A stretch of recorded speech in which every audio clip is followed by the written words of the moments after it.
Olá, está começando mais um Revista da Gazeta e a partir de agora a gente vai rever as principais entrevistas que aconteceram no Jornal da Mix e também aqui na programação da Gazeta News. E a gente já começa falando sobre a reforma tributária. É que o contador Radjalma Amorim esteve no Jornal da Mix e falou para a gente sobre os impactos que essa reforma vai causar nas empresas que trabalham sob o regime do Simples Nacional. Vamos rever agora.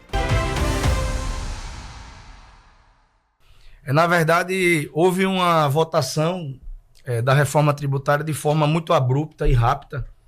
Não houve tempo de acontecer os debates necessários para que ela pudesse ser colocada em vigor. E, na verdade, ela já vai começar, já está começando esse ano com a emissão de notas fiscais testes.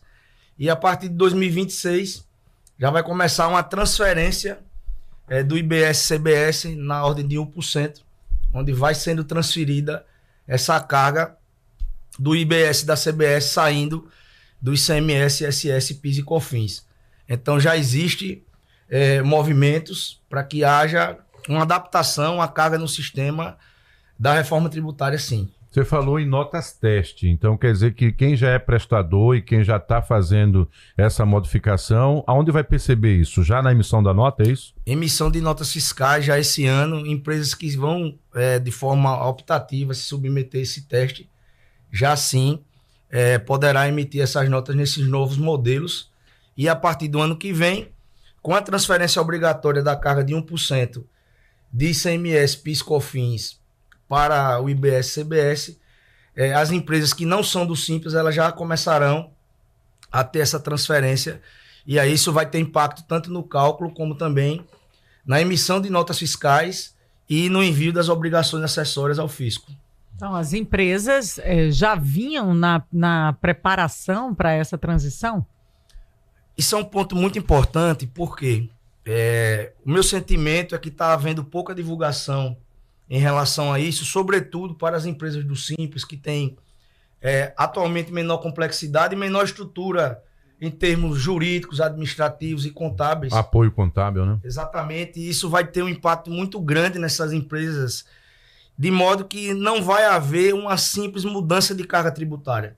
Na verdade, o impacto da reforma tributária ele vai muito mais além.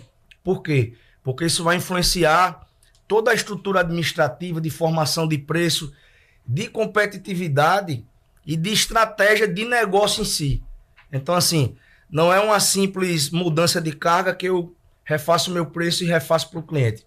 Sobretudo, as empresas do Simples, elas têm que observar qual é a sua cadeia de fornecimento e para quem ela vai vender. Até porque o outro lado também vai sofrer impactos com a reforma, né? Então, de parte a parte, vai ter alguém querendo tirar o seu impacto tributário e jogar para o prestador e quem consome, né? Exatamente, sendo que tem uma mudança muito sutil, que para as empresas do regime regular, que a gente chama, só dar uma contextualizada, né? Atualmente, no sistema tributário brasileiro, nós temos as espécies tributárias PIS, COFINS, ISS, IPI e ICMS. Essa sopa de letrinhas ela vai ser reduzida a praticamente 2 tributos.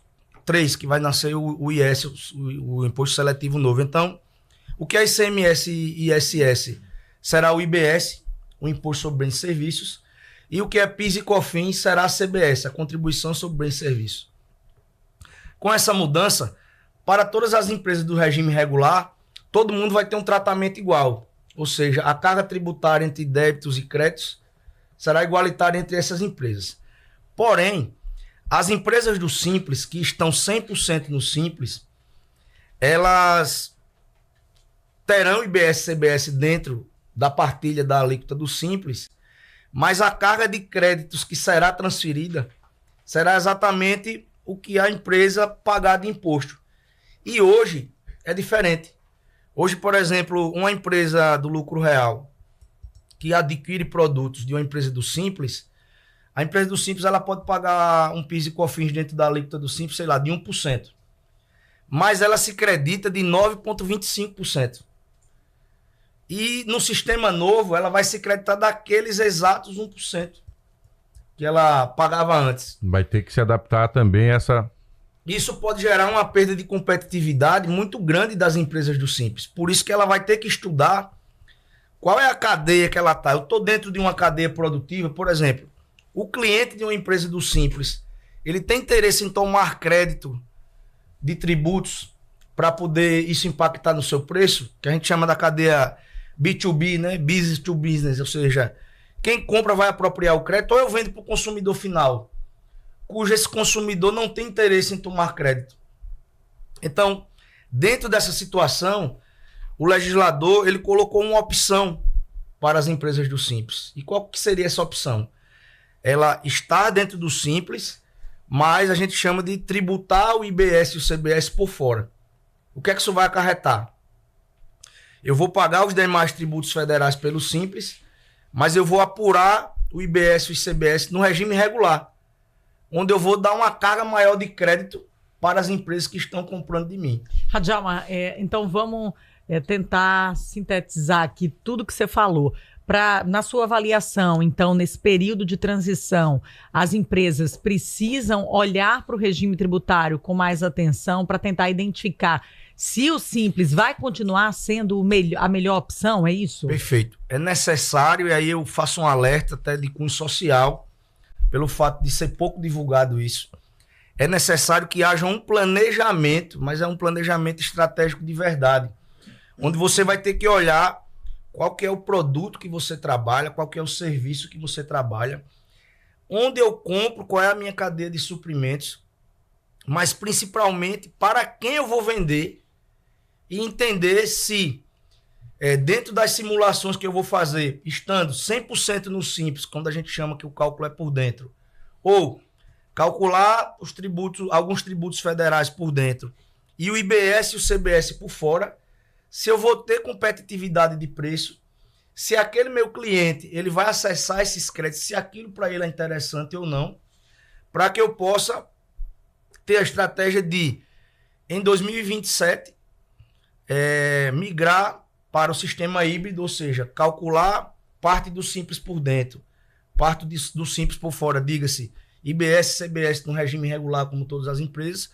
ou estar 100% no Simples, tal qual funciona hoje. Radjalma, você, claro, está falando da matemática que é possível, do caminho que é possível para essa adaptação. Agora, quem não fizer e não compreender que é necessário se adaptar, pode sofrer prejuízos e a gente não pode descartar fechamento de empresas. Lamentavelmente, isso pode tirar muitas empresas do segmento, pode perder competitividade e, de fato, ser inviável continuar a empresa. Quem não se preparar antes para compreender essa realidade vai ter algumas perdas, é claro, porque toda adaptação tem, mas se deixar isso se avolumar, o prejuízo é certo. Exatamente.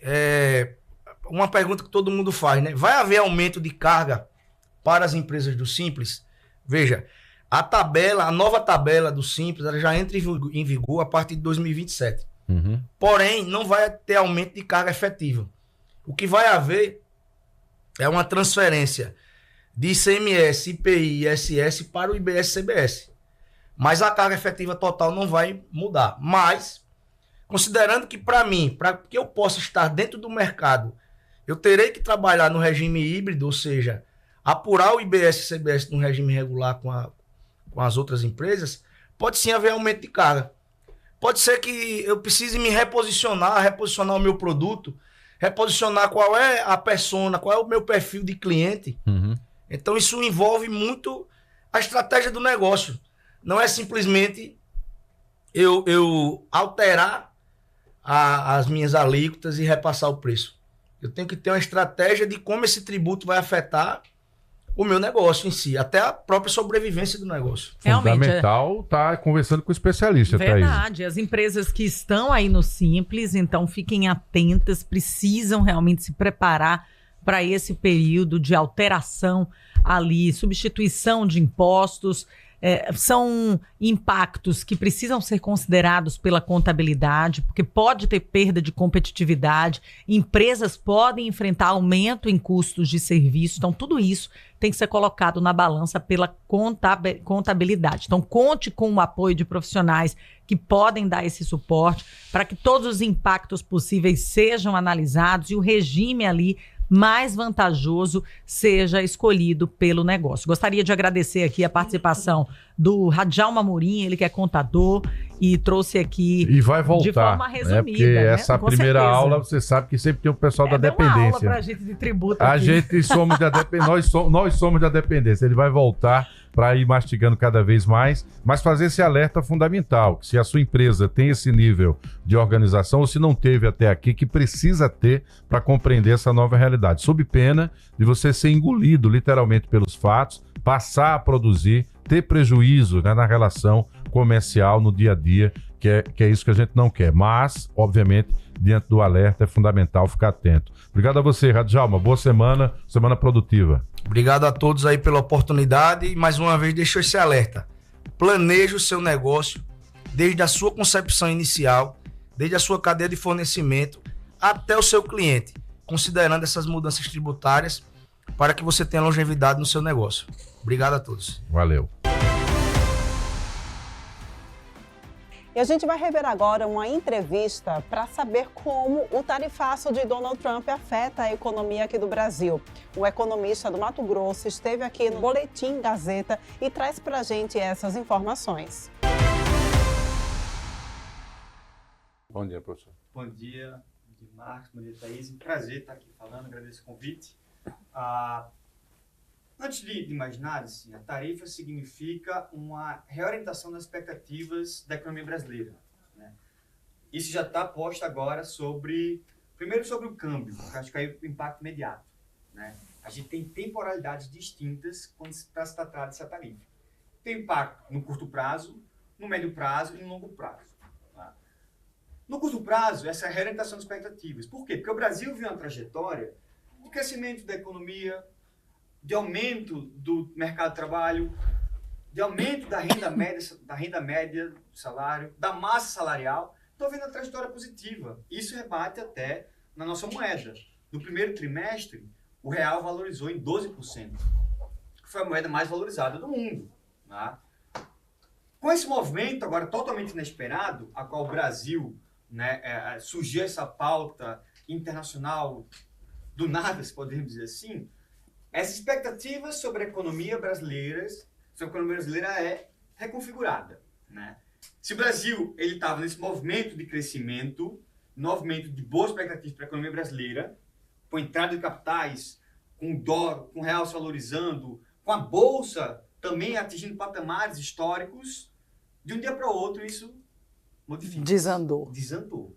E desandou por falar do setor externo, que não tem relacionado com o nosso movimento. Inclusive com a questão dos contratos, né, professor? Porque, obviamente, Thaís, os planejamentos que existem em nível nacional, principalmente com o comércio internacional, eles começam um ano antes, né? Quando se fala em produção, por exemplo, ela tem que estar sempre prevendo o dia seguinte, o ano anterior, o ano próximo, né? Perfeitamente. Então, o que a gente está colocando agora é essa modificação de expectativas e um cenário de incerteza. Com a incerteza, você tem um primeiro movimento de saída de capitais. Se o Brasil estava bem posicionado, agora, quer dizer, novamente, né, o imponderável atuando sobre a nossa economia. Até ontem à noite, seria a maior tarifa do mundo. Depois da notícia que a Rússia 50% seria a maior tarifa do mundo. Atrás de pouco de Mianmar, Canadá, México.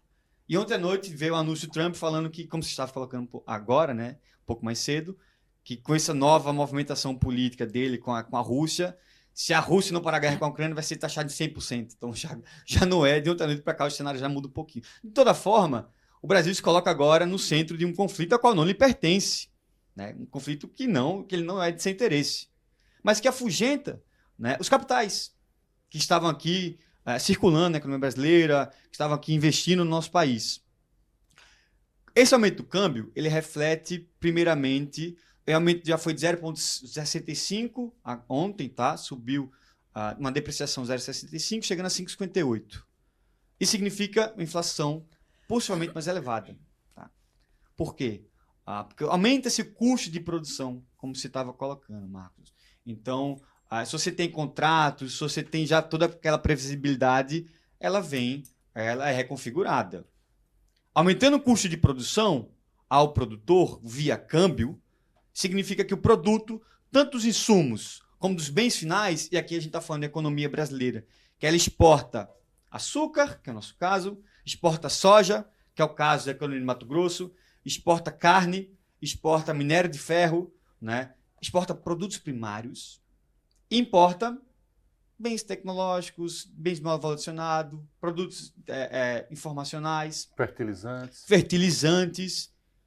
Então, tem um déficit na nossa balança comercial, né? Quer dizer, exportamos matéria-prima e importamos bens manufaturados. Isso significa que o produto que vem para cá, com aumento do custo da importação via câmbio, ele vem mais caro. Sendo mais caro ao produtor, esse custo é repassado ao consumidor final. Então, possivelmente, o primeiro impacto seria desse aumento da taxa de inflação via câmbio. O senhor colocou também, num determinado momento, a gente fez um material com o professor para a edição da Gazeta de Alagoas, sobre os aspectos do PIB, porque o PIB se soma com o nosso volume de exportações. Se isso cai, PIB caindo também no Brasil. Perfeitamente. Já tem algumas projeções, né, feitas por economistas que constroem um cenário de 0,3 a 0,6 de queda do PIB esse ano. Tá? Também são projeções, novamente, estamos falando de cenário totalmente instável. Né? Daqui para amanhã pode mudar tudo. Pode mudar tudo, vir uma reconfiguração das falas e etc. Então, dado o cenário base hoje, o impacto é 0,6 no PIB. Por quê? O PIB, a ótica de mensuração do PIB, a ótica macroeconômica é consumo, investimento, o governo, que também é um fator importante, e o saldo da balança comercial, exportações e importações. Reduzindo as exportações, já que os produtos brasileiros vão ficar mais caros lá nos Estados Unidos, então significa uma redução da demanda do consumidor norte-americano. Então é possível que isso aconteça, principalmente com exportações de suco de laranja, carne, soja. Açúcar. O Brasil é o que mais exporta. Ele fala muito açúcar porque a gente porque é nossa realidade. É a nossa realidade. Inclusive, houve uma manifestação, né, do setor industrial alagoano em relação ao risco que essa tarifa representa para o setor aqui. Perfeitamente. Tanto da Confederação Industrial, como também da CNA, né, Confederação Agrícola Nacional, que representa uma redução significativa das suas exportaçõas aos produtores norte-americanos. Tá? No caso da economia alagoana, em 2024 foi o terceiro maior parceiro comercial. 97% de todas as exportações de açúcar, que é nosso principal produto, foi para os Estados Unidos. Então, isso significa um montante elevado sobre a nossa produção. Se o consumidor norte-americano chega o preço lá mais caro, ele para de demandar nosso produto. Parando de demandar nosso produto, nossa produção cai. Cai nossa produção, as receitas das empresas exportadoras, cai o volume produtivo e, com isso, possivelmente, emprego e renda. Então, tem vetores aqui, né, que são significativos para a economia. Afeta totalmente. Você tem uma cota aqui da produção de açúcar, a cota norte-americana é de até 146 mil toneladas de açúcar. Esses 146 mil são isentos de impostos. Tá? A cota é 146 mil. Se, por acaso, o Nordeste exportar 147 mil, esse 1% já tem uma taxação muito elevada. A questão que fica agora é como vai ficar essa cota da produção de açúcar diante dessas tarifas. Essa cota vai ser alterada também? Como vai ficar essa negociação? E aí são acordos, né, bilaterais a serem tratados pelo governo norte-americano e pelo governo brasileiro. Na sua avaliação, além da incerteza econômica, há uma insegurança jurídica, né? Porque todas essas relações são devidamente construídas com contratos que já vinham sendo renovados, alguns são contratos de décadas, inclusive, que vinham sendo colocados em prática. Quer dizer, isso desorganiza de maneira tal que, do ponto de vista econômico, com todos esses efeitos, mas tem um jurídico de tudo que está sendo transacionado, né, professor? Perfeitamente, perfeitamente. E é essa incerteza jurídica, acoplado a um cenário de instabilidade econômica, que provoca uma fuga de capitais, uma saída de capitais. Dado que um dos principais parceiros comerciais da economia brasileira está reconfigurando toda a estrutura tarifária e jurídica sobre a economia brasileira, isso significa que não há agora que a gente vai chamar na economia de um horizonte temporal de expectativas. Então, como que eu vou fazer um contrato? Digamos que eu sou um exportador. Como eu vou fazer um contrato hoje para exportar daqui a um ano, se eu não sei como vai ser a tarifa amanhã. Ou Mas depois é de amanhã. possível, diante dessa realidade de risco, trazendo aqui para o cenário alagoano, tá? Para o setor sucroalcooleiro, que seria o mais afetado, será? Se essa tarifa realmente for efetivada a partir de agosto.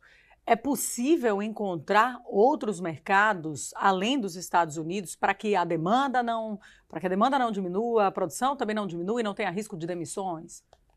É possível. Temos tempo para isso? Essa é a questão. Tempo é sempre a questão. É possível. Mas e o tempo, né? Por isso que a gente já mede uma queda de 0,3% a 0,6% no PIB. Quer dizer, PIB da economia brasileira, tá? A economia alagoana a gente tem que fazer estimativos ainda para ver quanto vai ser, possivelmente o impacto ainda maior. É possível através de acordos bilaterais do comércio brasileiro com outros exportadores.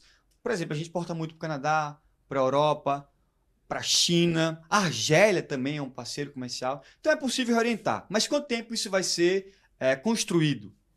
Não sabemos. E sabe, com um detalhe o seguinte, que esses novos parceiros que vão ser criados vão saber que a gente está com extrema necessidade de venda. Então ele também vai ter poder ali, de barganha. vai ter poder de barganha na hora da negociação. Exatamente. É assim que funciona, né, Exatamente. professor? Um outro cenário também seria reorientar a demanda externa para a produção nacional. Tá? São cenários. Isso, a gente está falando de cenários, né? A gente não está colocando aqui certezas. A gente pode descartar a possibilidade do governo brasileiro ser incitado a pegar ali alguma caixa de reserva para tentar suprir essa perda, ou ainda é cedo para falar disso, professor? Na minha avaliação, acho que ainda é cedo para falar, tá? Diante desse cenário. Justamente porque a gente está conversando que são cenários, ainda muito ruído sobre o que será, o que vai ser feito até 1º de agosto. Né? Então tem tratativas, a gente vai ter a reunião agora, como você estava também relatando, né? Do vice-presidente Geraldo Alckmin com os produtores, tem concertações na esfera internacional sendo feitas entre os governos, tem acordos sendo reconstruídos.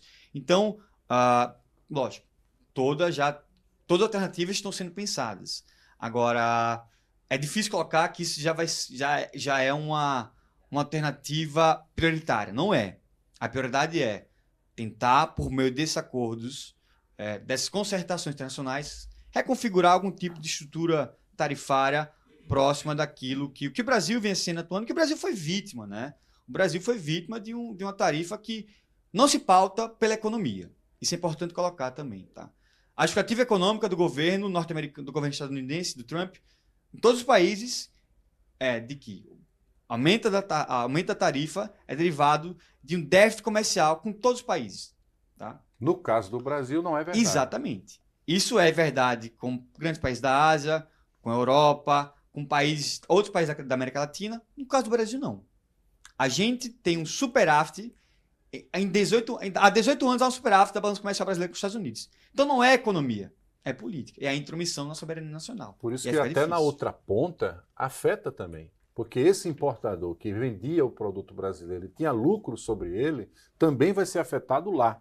Então ele também vai ter que buscar outros mercados consumidores, produtores, para receber esses produtos. Então é algo assim que está de ponta a ponta, criando toda essa expectativa. Esse assunto não se esgota aqui, o professor vai continuar analisando. Ele é alagoano, é professor da Federal do Mato Grosso, mas vez por outra a gente vai cutucá-lo para botar, né, na internet aí, na ponte online com a gente. E por sorte conseguimos a presença dele aqui no estúdio. Obrigada, professor Guilherme. Até uma próxima. A gente torce que o Brasil, o governo federal, encontre uma saída com diálogo, com diplomacia, para que os setores tenham um mínimo de impacto aqui na nossa economia. E a gente vai agora para um rápido intervalo. Daqui a pouquinho a gente volta com mais Revista Gazeta.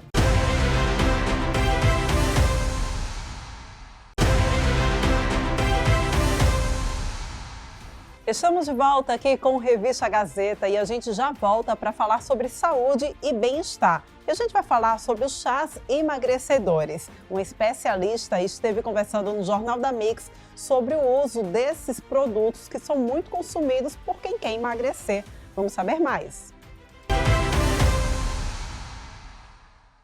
A gente vê que muitos chás prometem emagrecimento rápido, mas o que de fato há por trás desses efeitos? A gente está falando aqui de perda de gordura, está falando de retenção de líquido ou apenas de efeito que é momentâneo?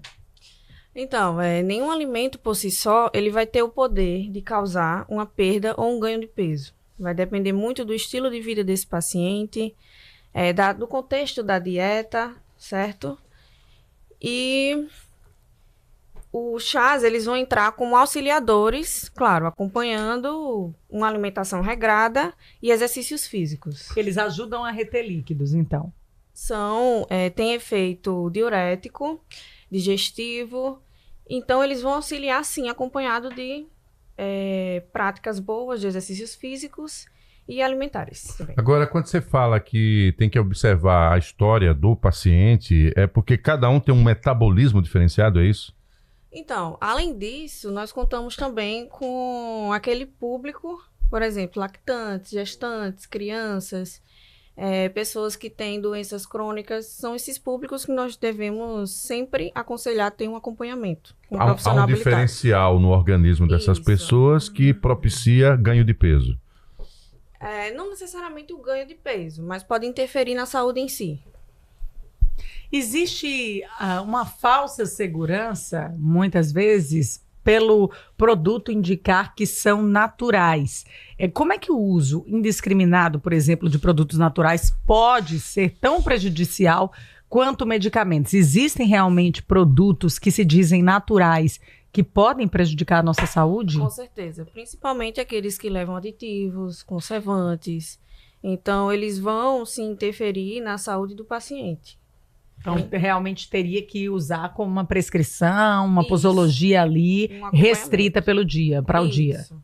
Agora, Raquel, eu tenho notado que há uma venda a granel, né, dos chás. A gente está falando muitas vezes dos que são industrializados, né, que já vem no saquinho, a propaganda também tem nesse sentido. Os que são vendidos pela internet, eu acho que são os mais perigosos, porque a propaganda induz realmente você a acreditar que vai perder peso milagrosamente. Mas também há a venda a granel, né, essa que acontece aí em algumas lojas, e às vezes a quantidade que a pessoa compra, né, indica um pouco o ritmo que ela toma esse chá. Por exemplo, digamos esses chás, quando você está em atendimento com alguém, qual é o recomendável? É chegar a substituir algumas refeições ou nos intervalos dessas refeições? Então, se for para auxiliar na digestão, eu aconselho que o paciente ele tome minutos após a refeição, Uhum. para auxiliar. Mas os chás, eles nunca devem substituir uma refeição. Certo. Não é aconselhável. Essa turma que anda dizendo aí, não, porque é legal queimar uma refeição. Então chega na hora do almoço, veja só, e aí toma só o chá. Isso não existe. Não existe. O que vai fazer realmente você perder peso, né, no processo de emagrecimento é o déficit calórico. Você tendo déficit calórico, você vai perder peso. Para quem realmente quer emagrecer, os chás, eles podem ser incluídos junto com uma dieta balanceada? Eles realmente são vistos como alternativas eficazes ali para perda de peso equilibrada? Realmente funcionam a longo prazo? Então, eles atuam como complementares, né? A alimentação regrada, a alimentação com déficit calórico e com o auxílio dos chás, eles vão ter, sim, um efeito muito benéfico. Potencializa. Potencializa, sim. Mas ele sozinho, ele não vai ter esse poder. Em relação a essa questão, há uma condição de gênero, homem ou mulher, no tocante a ter mais facilidade para perda de peso, ou independe disso, tem muito a ver com o histórico do paciente? Então, tem o histórico que nós levamos em conta também, mas o homem, ele consegue ter esse benefício. É verdade? É Você falou com a verdade. certa, né? Então quer dizer que por conta até das questões hormonais e, obviamente, as etapas que a mulher passa em sua vida, talvez até pelo sedentarismo também, a possibilidade de ganho de peso é maior e tem mais dificuldade de perda. Isso, exatamente.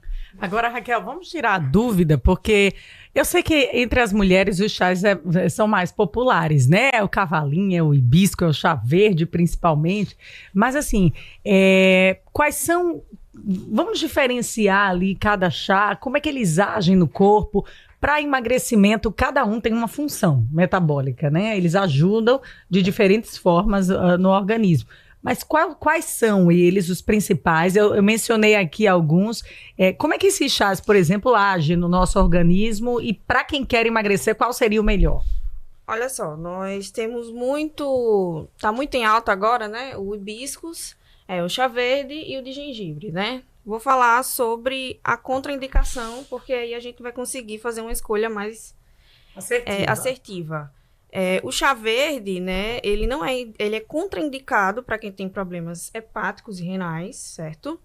O hibiscus, ele tem a contraindicação para lactantes, gestantes e para quem tem uma pressão baixa. Hibiscus, né? Isso. E é bom, viu? É bom. Pois é, o que eu acho mais legal. O sabor. Junto com camomila, mas vai lá, vai dando sequência. E o gengibre, que ele é contraindicado também para quem tem problemas gastrointestinais, certo? Então, vai muito da contraindicação e para se adequar melhor ao contexto, né, do paciente. Algum tipo de chá pode sobrecarregar rim, fígado? Existe essa preocupação em relação aos órgãos? Existe, pela quantidade. Então, assim, como eu falei, nenhum alimento ele vai ter o poder de causar um efeito em você, a não ser pela quantidade dele, né? De ingestão, por isso que é sempre importante você ter um acompanhamento com um profissional habilitado. Uhum. Eu tive a oportunidade de ver uma reportagem recente, divulgada na TV Gazeta, onde mostrava uma rotina de um atleta. E aí ela preparando exatamente a marmita da semana, do dia, né? Então, como ela já ficaria fora de casa e teria 2 refeições fora, uma delas o almoço, e, inclusive havia um peso do que era colocado para... Obviamente, aquela alimentação dela. Ela tem um objetivo esportivo, claro, resultado ganho de massa, mas manter sempre aquela massa magra, né? E tudo era devidamente pesado. Isso é o convencional para quem quer, obviamente, ter um resultado para perda de peso, saber o que é ideal em termos de quantidade para ela, é isso? Com certeza. Cada paciente ele vai ter a sua caloria ali, certinha diária, a sua quantidade proteica que deve ingerir durante o dia, carboidratos, lipídios, tudo isso vai contribuir para o objetivo do paciente. Para ter começado o dia de hoje, né? O que é que seria, não vamos falar especificamente de um caso, mas o que seria um alimento saudável? Frutas, sucos, vitaminas? Sim, frutas, verduras, uma alimentação rica em antioxidantes, certo? E a proteína, se possível... Por exemplo, antioxidantes, quais são? Dá um exemplo. Estão presentes em diversos alimentos. Então, assim, é sempre importante também para o paciente tentar encaixar durante a dieta, nas refeições, principalmente é um papel do nutricionista, colocar a proteína. Agora, refeição tem a ver com estresse? Porque, veja só, na semana passada eu tive a experiência de só frutas pela manhã. Aí foi uma manhã tranquila, deu ali para chegar na hora do almoço, numa boa, tal, sem ansiedade. Aí teve um outro dia que foi as mesmas frutas, mas aí algumas coisas combinadas começaram a dar errado e tal, e não sei o quê. Quando chegou na hora do almoço, já não foi mais a mesma quantidade do dia anterior. Então, quer dizer, o estresse me leva a comer mais também, é isso? Com certeza. O corpo ele tenta compensar para obter uma glicose mais rápida. Então, você vai ter aquela vontade absurda de comer um doce, massa, exagerar, né? Massas, carboidratos, entendeu? O mais simples, viu, Thaís? Essa questão da relação do estresse é real.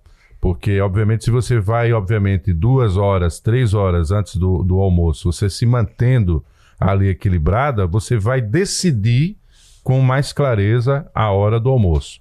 Se você chega só tenho 40 minutos para almoçar. Aí você procura o lugar mais rápido e esses 40 minutos é o que vai fazer muitas vezes com ingesta de líquido, o que vai dar aquela sensação de saciedade, mas ao mesmo tempo barriga estufada. Então, esse aqui é uma das broncas também. Eu acho que o hábito de chá, além de ser muito chique, ele traz benefícios. Agora tudo tem que ser usado. Não tem coisa mais chique do que aquilo. Vamos tomar um chá da tarde, né? Vamos, coloca a xicrinha, recebe ali a visita. Eu acho o máximo isso. Agora... eu não tenho nem tempo para isso, né? Mas eu acho o máximo. E eu acho também muito bacana quem tem paladar para chá, porque eles são benéficos. A Raquel está aqui, né, fazendo sinal de positivo, tomados na dose certa, com auxílio, né, de um profissional. Agora, a minha dúvida porque diante do que a gente vê aí de lojas de produtos naturais, vendendo ervas, vendendo tudo à nossa disposição, muitas pessoas estão comprando e fazendo o próprio chá em casa. Qual é a diferença entre o chá natural e esses chás industrializados que vendem ali detox, emagrecedor? Então, existe realmente diferença, principalmente no que pode fazer de mal para o nosso organismo em relação ao chá, principalmente industrializado? É melhor aderir ao chá natural, fazer em casa? Não, com certeza o natural ele sempre vai ser a melhor escolha, né? Tanto para a saúde, quanto no acompanhamento nutricional mesmo, ele faz muita diferença, né? Esses saquinhos, eles têm conservantes, eles têm aditivos e vai prejudicar a saúde. Então, a melhor escolha seria realmente o natural. Agora tem um detalhe também, Raquel, em relação à continuidade do consumo dele ao longo do dia. Então, por exemplo, tem alguém que, na minha realidade, saiu de manhã de casa, aí fez aquele litrão, ao invés de ser aquela dose pequenininha que você toma, sei lá, como substituindo o café, eu vou ao longo do dia tomando chá. Isso é saudável? Olha, vai depender... Em alguns casos até substituindo a água, né? Porque ele vai estar na garrafa grandona, né? Sim. Vai depender da particularidade do paciente, certo? Uhum. E da quantidade. Então, vamos dizer... eu não vou falar aqui, porque o pessoal pode acabar aderindo, Achar né? que é modelo, né? Achar que é modelo. E não é. E não é um modelo. Cada caso é um caso. Exatamente. Vamos dizer, 3 xícaras de um determinado chá por dia é benéfico. Ao longo do dia. Ao longo do dia. Certo. Entendeu? Ele vai ser benéfico. Agora, vai depender da particularidade desse paciente. Tudo bem. A recomendação, no geral, é tomar com moderação. Com isso. moderação, até sem os excessos. industrializados. Isso. A opção melhor seria o natural. Mas se consumir industrializado, tanto um quanto o outro, é necessário ter esse controle para evitar excessos. Aí, a gente conversou com a nutricionista esportiva, estética e ortomolecular Raquel Araújo. Olha, Marcos, a gente já tá aqui no cafezinho, tá? Vou começar a trazer Ela um não olhou com chazinho. boa cara pro seu café, mas tudo bem, né? Olha, eu já trago o cafezinho todo. Agora, vamos incentivar no chá. A gente tá precisando potencializar aqui a perda de peso. Já Pois ajuda. E a gente segue falando sobre saúde. Vamos rever agora uma entrevista sobre essa campanha Julho Verde, que vem aí para alertar e trazer o diagnóstico precoce contra o câncer da cabeça e pescoço. certeza. Eu queria agradecer mais uma vez, Mara, a oportunidade de estar falando dessa campanha tão expressiva, sobretudo pela capacidade de revertermos um pouco a estatística relacionada aos cânceres de cabeça e pescoço, né? A campanha Julho Verde, ela tem um diferencial considerando que até 50% dos cânceres de cabeça e pescoço podem ser evitados por conta dos fatores de risco que tem relação com os hábitos. Então, aumentar essa informação, né, favorecer a circulação das informações sobre o fator de risco é essencial para a gente mudar estatísticas, né, e darmos as mãos às instituições do poder público, às secretarias de saúde, às universidades, fortalece aí a capacidade de darmos voz a essa campanha. Quais foram os principais temas discutidos no evento? Sem dúvida, o diagnóstico precoce é a nossa bandeira aí, né? Nosso lema é a prevenção e o diagnóstico precoce. E muitas vezes aquela lesão que é muito pequenininha na pele, né, na cavidade oral, ou mesmo aquelas dores de garganta, modificações no padrão da voz, são os primeiros sintomas. E aí trabalhar com diagnóstico precoce aumenta a resolutividade. Por isso, né, a gente destaca bastante a importância daquele sujeito que tem algum tipo de alteração na voz, lesões, né, modificações nas estruturas como caroço na região do pescoço, buscar sempre o médico ou o cirurgião dentista, que termina sendo aí as referências, inclusive na atenção básica. Então, perceber algum desses sintomas é importantíssimo que eu já busque ajuda, né? Sem dúvida, a gente orienta aqui de 15 a 21 dias de sintomas que persistem, né? Então, é aquela rouquidão que começa e que parece ser uma faringite, de alguma gripe, mas perdura. Aquela lesão que parece que vai cicatrizar, mas não cicatriza, independente de ser na pele ou na cavidade oral, merece atenção. Aquela dor ao engolir são informações que precisam ser divulgadas e a referência é sempre o médico ou o dentista. Diagnóstico precoce salva vidas, Ana? Sem dúvida, né? A gente tem uma estatística muito negativa. O último estudo do INCA mostrou que no Brasil a gente tem trabalhado sempre com mutilações porque o diagnóstico tem sido tardio em 80% dos casos, né? Então, quando diagnosticado tardiamente, diminui-se a chance da cura e, naturalmente, as abordagens terapêuticas podem evoluir para mutilações e levar a dificuldades na fala, na deglutição, na própria referência de autoimagem, quando a gente pensa que mutilações no rosto trazem algum tipo de transtorno para a autoestima. Você falou aí de fala, de deglutição. Esses, né, pontos, eles estão incluídos, por exemplo, no trabalho de um fonoaudiólogo, no tratamento da pessoa que passou por um câncer de cabeça e pescoço? Sem dúvida, Mara. Não basta apenas salvar esse indivíduo do câncer ativo, né? Muitas vezes a abordagem cirúrgica, a radioterapia termina levando a incapacidades que podem ser temporárias, mas muitas vezes evolui para alterações tardias ou definitivas. Então, aquele indivíduo que teve a sua laringe retirada, ele não vai ter mais como falar se ele não for reabilitado.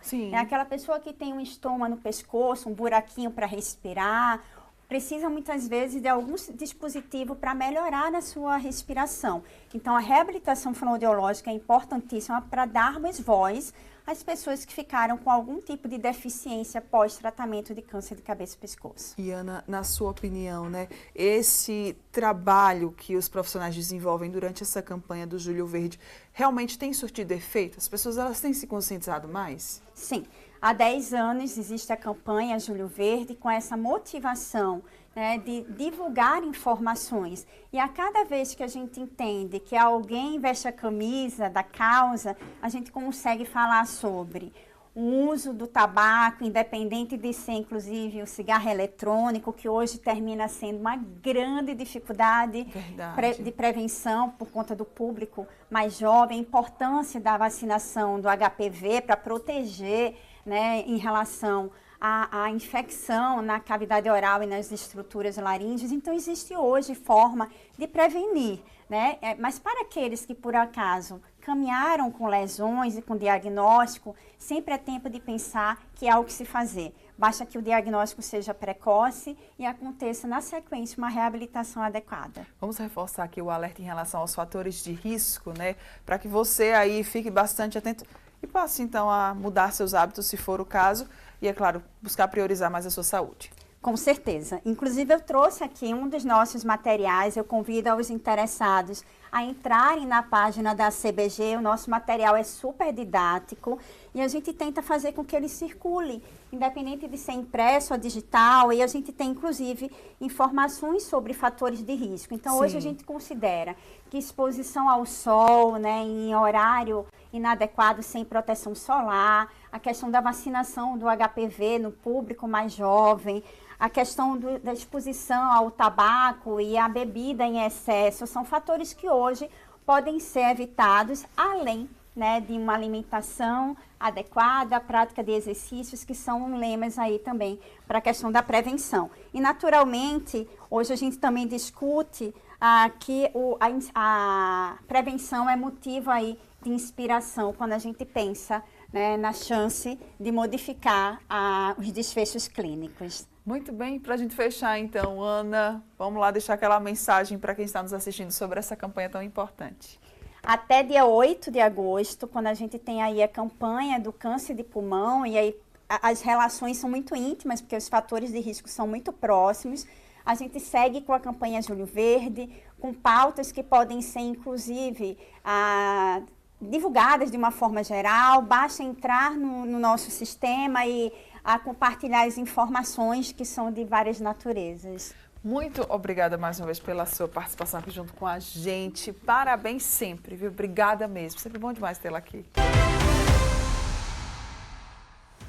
A gente vai agora para um rápido intervalo. No próximo bloco, a gente vai rever uma entrevista linda que fala sobre superação. Eu volto já.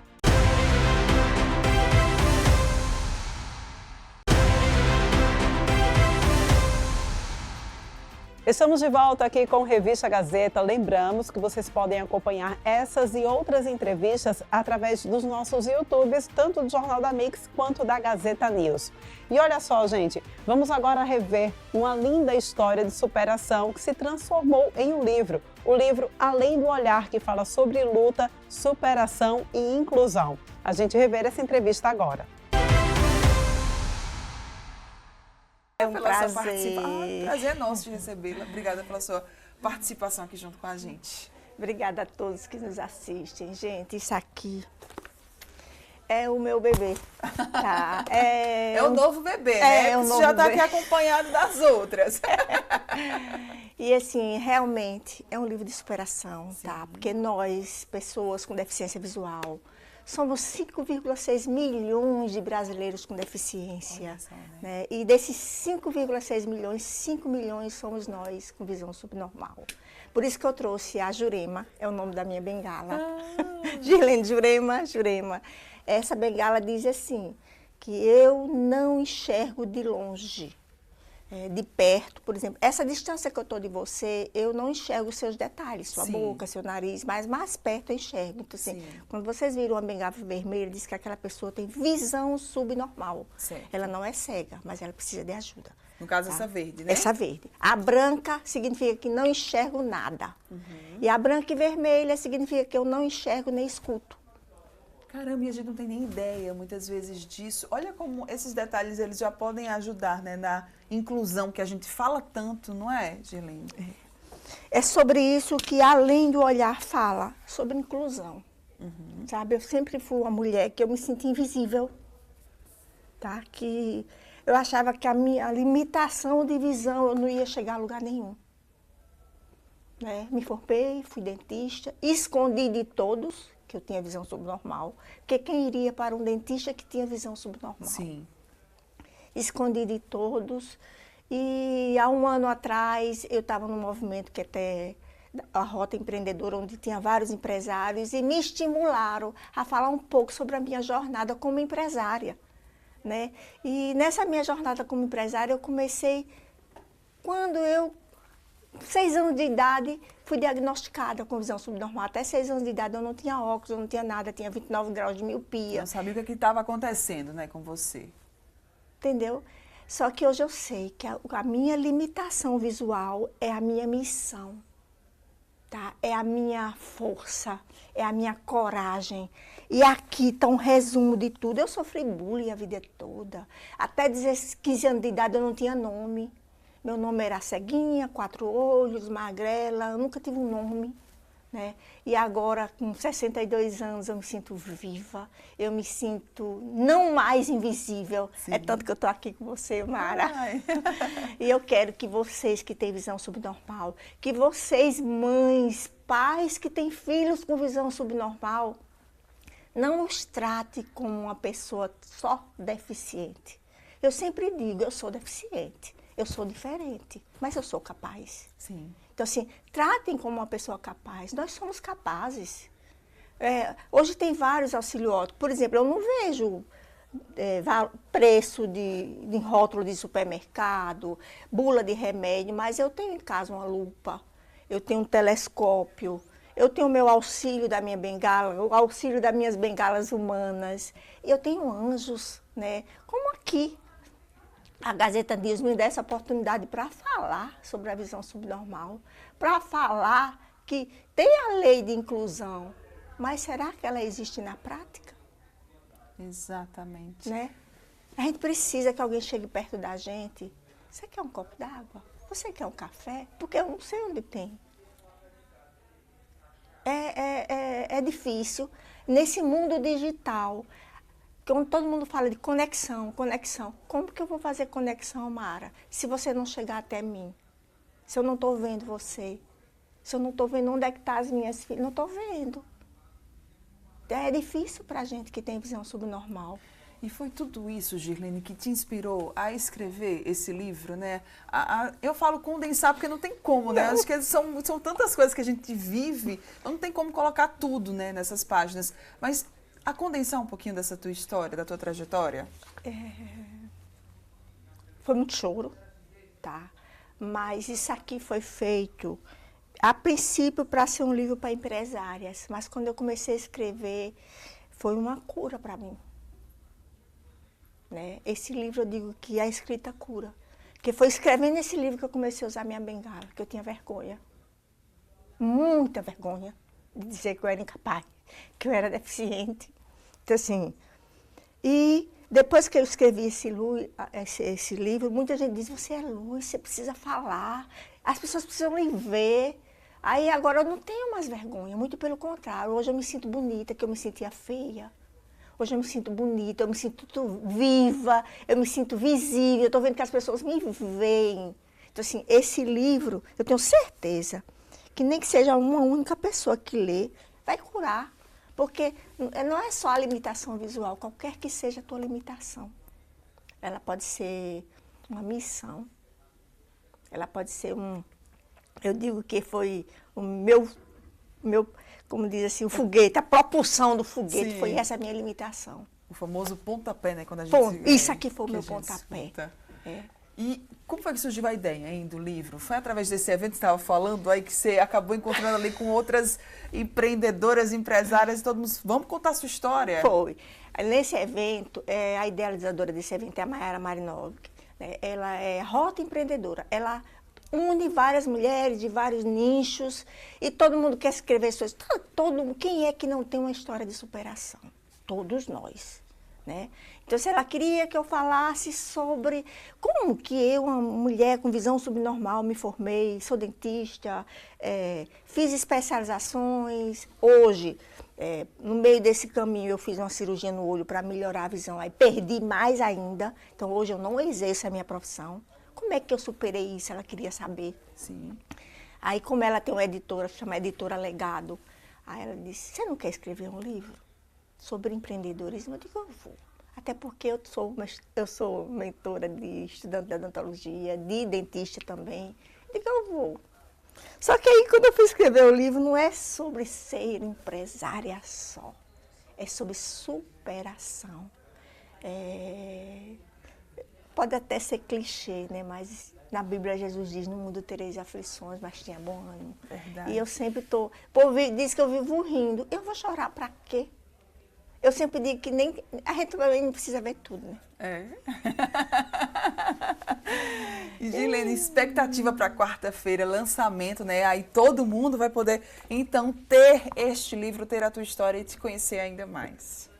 A expectativa Estou com muita ansiedade. Primeiro que nesse livro eu falo do bullying, nesse livro eu falo da depressão, que eu sou uma mulher que sobrevive à depressão, e nesse livro eu falo sobre o suicídio.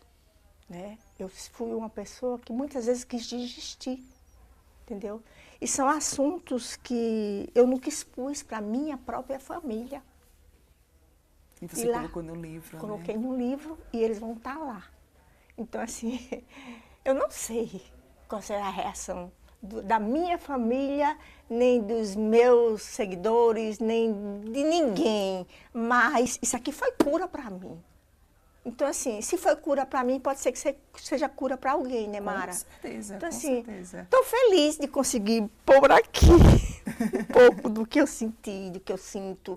E a força que esse livro me deu é impressionante. A cura que ele fez em mim é impressionante, Mara. E como é que o público, então, pode ter acesso, pode adquirir o exemplar desta obra? Pode ir lá, que é aberto ao público. Vai ser onde? Vai ser no Vilas Farol, aqui na Doutor Antônio Brandão, quase em frente à Unimed, né? Aquela Rua do Marista. Esse livro vai subir para a Amazon, para a plataforma. Ai, ótimo. Vai. Sempre é bom, né, ter essa parte online também, né? E o meu WhatsApp pessoal, né, 829-9626-2510.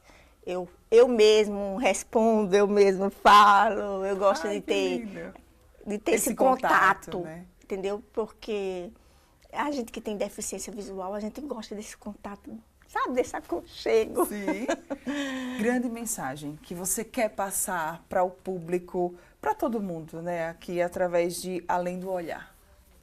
Além do olhar, eu sou aquela pessoa que eu enxergo muito mais de olho fechado.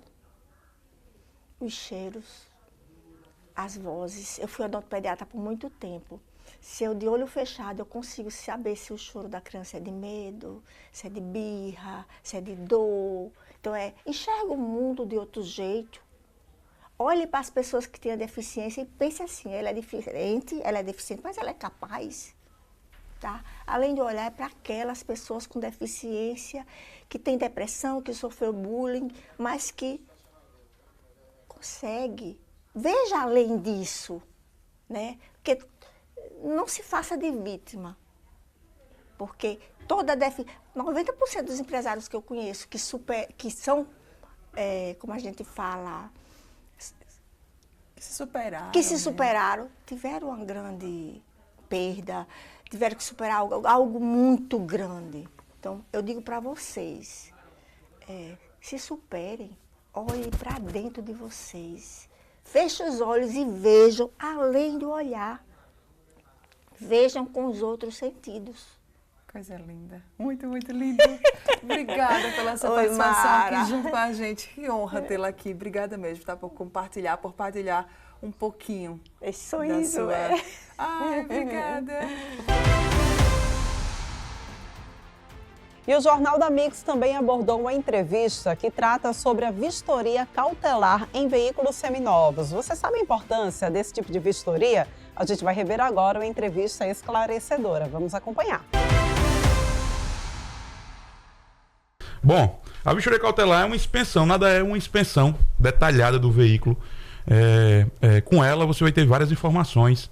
Se o veículo houve adulteração, se o veículo já passou por algum tipo de leilão, tanto financeiro. O leilão financeiro, só para explicar a vocês, é quando o veículo é tomado de um não pagador. Não pagou a parcela. O cara não pagou a parcela, o veículo foi tomado e a instituição coloca leilão. Isso aí, o que é que acontece? Quando o carro passa por um leilão, o valor dele fica bem abaixo do mercado. Então tem alguns espertinhos que compram esses carros baratos em leilão e que tentam vender no mercado como se fosse um carro de boa qualidade. Entendo. E ele está bem abaixo do mercado. Quando você vai fazer um seguro, o seguro não aceita. O seguro quer pagar bem abaixo da tabela do mercado, que é a tabela FIP. Então, esses carros, essa vistoria cautelar vai ajudar vocês a identificar esses problemas para você não cair nessa pegadinha do mercado. Então, esses carros que passam por leilão, eles ficam, digamos assim, fichados, é isso? Exatamente. A partir que é feita essa vistoria cautelar, ela já vai apontar, ela dá 3 opções a você. Ela aprova, ela recusa ou ela aprova com apontamento. Então, quando ela está aprovada, o carro não tem problema nenhum, o carro não teve nenhuma passagem por leilão, o carro não teve nenhuma colisão, que é muito importante, o carro não tem dívidas, nem com o Detran local, nem judiciais do antigo proprietário. Então, passa uma credibilidade para você, para não ter problema nenhum na sua venda futura. Olha, Marcos, eu fico até surpresa, né? Porque para mim, vistoria cautelar, ela se referia apenas a uma vistoria mecânica. E aí eu já emendo, né? Quais são os itens, né, mais que englobam, né, mais avaliados nesse tipo de vistoria? Além da estrutura, que é muito importante o carro verificar se levou uma pancada, algum acidente que veio acionar airbags, acionar os itens de segurança que ele possui, a documentação em geral do veículo, ver se não tem nenhuma pendência, como eu falei, financeira. Normalmente o cara, quando tem alguma dívida judicial, o primeiro bem que o juiz bloqueia é o veículo. Então, você tem que ficar atento, porque quando você compra um veículo nesses sites de venda e você vai fazer transferência do seu nome, você cai numa pegadinha que o carro está com um bloqueio judicial, você não consegue transferir para o seu nome. Meu Deus. Outras coisas que a vistoria cautelar vai olhar para vocês se o carro está totalmente batendo com a numeração de chassi, número de motor, número de chassi nos cintos de segurança, nos vidros. Vocês sabem que acontece muito desmanche. Várias vezes a nossa polícia pega carros que estão sendo desmanchados no mercado e a pessoa, até sem entender, acaba comprando uma peça ilegal e botando no seu carro, quando vai olhar, pode gerar um grande problema para você. Pois é, então você tem que estar atento, né? Porque às vezes o carro, eles têm botam ali tão bem lavados com aquela cera, que eu não sei que cera é aquela que ressuscita a pintura, mas Toda pode vez ser ele fala do brilho do pode ser, é porque eu tenho dificuldade em deixar o meu assim, mas eu passo na loja, porque esse cara consegue, o carro seminovo, às vezes com um tempo danado, mas tá lá brilhando. Então ele pode ser um bonitinho, mas ordinário. Então para você não ser pego, a vistoria cautelar é que é uma segurança. Então vamos falar aqui de maneira bem abrangente. A vistoria cautelar, ela passa a ser uma memória da história do carro em qualquer parte do Brasil. Digamos que você tenha recebido lá um carro de Manaus. Olha, eu fui para longe, fui lá na região norte. O cara veio revender esse carro aqui em Alagoas. Eu tenho como saber o histórico desse carro com a vistoria cautelar. Qualquer parte do Brasil. Na realidade, a maioria dos carros que tem algum problema está com placa de fora.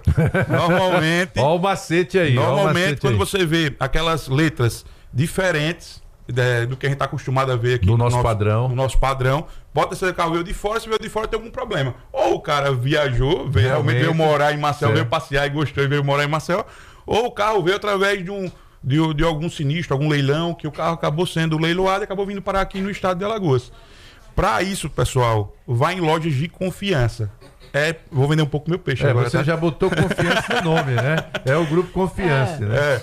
Vai em lojas de confiança. Os nossos carros lá, todos com cautelar aprovado. Então, procure outras lojas também. Eu faço parte da Associação dos Lojistas de Seminovos do estado de Alagoas. Procurem lojas que são associadas à nossa associação. Isso também vai passar uma grande credibilidade para você. É um critério que vocês adotaram? Só está nessa associação quem concorda em ter carro cautelado? Exatamente. Nós estamos, todo mundo sabe que o nosso ramo existem muitos picaretas, então a gente criou a associação para passar mais credibilidade. Porque mexe com sonho, né? Todo mundo que tem um produto que mexe com o sonho das pessoas, você vê casa própria, você vê concurso público, você vê negócio de premiação e carro, né? Que é aquele momento ali que você está respirando um pouco melhor. Pô, vou ter o meu carro. Aí o cara mexe com o seu sonho, o golpista vai lá e se dá bem. E aí, para se diferenciar no mercado, eles fizeram uma associação aqui em Alagoas, onde só entra quem trabalha com carro que passa pela vistoria cautelar. Então, por isso que a gente fez questão de trazer o Hélio Lages, tem experiência no mercado, é proprietário do grupo. Vocês estão em que locais aqui na capital? Nós temos 2 lojas aqui de seminovos, uma no Jaraguá, fica ali em frente à linha do VLT, e uma na Avenida Rotary, onde é o centro automotivo hoje, né? Que tem muitas lojas de carro. Muita loja de carro. Então fica sendo uma proteção para você como lojista, para não ficar com o nome queimado no mercado, mas principalmente, Thaís, para o consumidor, né? Aquele que está ali, né, de forma suada, trabalhada, adquirindo o seu veículo. Então, carro que passa por essa vistoria é carro praticamente totalmente segurado para você saber o que é que você vai investir nele e por que você está comprando aquele carro também, Thaís. Hélio, explica se o laudo cautelar, ele possui algum tipo de validade. Sim, ele tem toda a validade jurídica. Então, se você... Mas ele tem prazo de validade também? Não, prazo de validade alguma. Na realidade, ele é feito a partir daquele momento ali. Pode acontecer algum problema jurídico no carro, algum problema financeiro no carro. Então, a partir da compra e da venda, pessoal, é bom para ambas as partes. É tanto bom para o vendedor como para o comprador. Tá? Então, quando for comprar, quando for vender, faça uma vistoria cautelar. O vendedor vai ficar mais fácil de vender seu carro. Você vai ter ali um documento que garante que você está vendendo um produto de qualidade, está vendendo o seu bem de uso, está em perfeito estado de condição. E para o comprador, melhor ainda. Então, a partir do momento que você está com aquela vistoria cautelar, você comprou com vistoria cautelar, quando você for vender, faz outra. Então, não se apega àquela só, não. Qual é a diferença desse tipo de vistoria para a vistoria que é feita pelo Detran? A vistoria que é feita pelo Detran, ele só vai conferir as numerações. Ele vai conferir se o motor realmente é daquele carro, se o vidro é daquele carro, se o cinto é daquele carro. Ele vai dizer se o carro é aquele ali. Não vai dizer vai dizer que é a adulteração ou não. Agora, a vistoria cautelar, ela vai mais profundo. Ela vai na questão do leilão, ela vai na questão das pendências financeiras. Então, ela dá mais um check-up investiga, geral. Investiga, né? Geral o carro. Faz essa investigação. Paga uma taxa para fazer vistoria cautelar, é isso? Se paga sim. É um site nacional? Como é que funciona? Não, na realidade tem empresas locais, são franquias locais. E existem várias. O pessoal pode ir lá no Google, dar uma pesquisada. Vistoria cautelar, vai mostrar algumas aqui em Alagoas. Você escolhe a sua. Existem vários preços também, existem as mais completas. Então o que tem valor é o documento, necessariamente não é só uma empresa que faz, tem outros que estão fazendo aí. Isso. E você está certificado ali. Perfeito. A partir do momento que você está com a vistoria aprovada daquela empresa, aquela empresa está ali laudando, você está comprando um produto bom e você vai ter a quem recorrer caso tenha algum problema. Legal. Quanto é que isso passou a ganhar mais força, hein, Hélio? Teve um período que isso passou a ser mais propaganda, né? Porque quando teve os feirões de seminovos, a gente trouxe aqui o pessoal do site, né, que também divulga com vocês, os eventos lá do Jaraguá. Eu percebi que os entrevistados todos fazendo referência a essa questão do laudo. Então teve um período ali no mercado que isso passou a ter mais credibilidade? Foi, acredito que pós-pandemia. Explosão na venda de veículos. Entrou muita gente nesse ramo, no ramo de carro, né? Porque normalmente está acostumado a dizer que quem não sabe fazer nada vai vender carro. Isso aí não existe. Então, o que é que o pessoal faz muito? Comprar carro no leilão, mais barato, para botar no mercado e ganhando algum dinheiro. Então, entrou muita gente nesse ramo e criou-se a necessidade de a gente comprovar ao nosso cliente que está vendendo. Vocês próprios se diferenciaram para dizer, não, somos profissionais, trabalhamos com o mercado, tem que ter rotatividade, só vai ter se tiver credibilidade, por isso que o laudo cautelar acaba sendo essa chancela de qualidade também dos serviços prestados. Gente, a gente conheceu hoje um pouco dessa história, para você que está no trânsito aí, seu carro tem esse laudo, é bom você pensar nisso, hein? Se vai pensar em comprar um novo carro, para botar o seu no negócio, é bom ter lá esse laudo cautelar, porque aí você fica tranquilo, até para valorizar na hora da venda. A gente conversou aqui com o Hélio Lages, proprietário do grupo Confiança e Seminovos. Tem arroba, divulga aí teu Instagram. Nosso Instagram é @confiance.seminovos e também temos lojas de moto, @confiance.motos, onde vendemos motos novas e seminovas. Faz o mesmo processo também. Mesmo processo também, tudo cautelar. Aí, bacana. Então, se você tá aí pensando em fechar algum negócio, vender, comprar, exija a vistoria cautelar, é mais seguro para quem compra e para quem vende. Correto, Hélio? Corretíssimo. Então, estamos esperando vocês, venham para nossa loja, que aqui vocês vão pegar tudo com cautelar aprovado. Oi. A gente vai agora para um rápido intervalo. No próximo bloco, a gente vai rever uma entrevista sobre disputa de guarda. A gente volta já.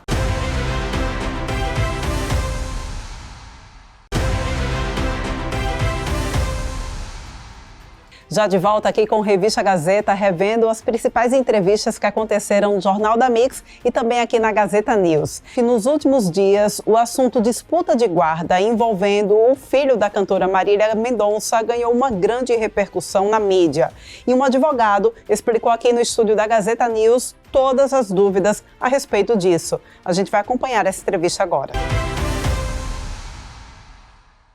Realmente é um assunto muito delicado, porque qualquer processo que trate de menores de idade, inclusive esses processos de direito de família, eles exigem muito cuidado, tanto pelos familiares, as partes que estão envolvidas, como também pelas pessoas, membros do Poder Judiciário, o juiz, os advogados. Então, são assuntos muito delicados. Tá, para a gente começar aqui, né, entendendo e explicando para quem está nos assistindo, como é que funciona legalmente a guarda de uma criança, a disputa por essa guarda aqui no nosso país? Então, a guarda, ela geralmente acontece quando existe uma quebra de uma relação conjugal, né, depois de um divórcio ou depois da morte de um dos genitores.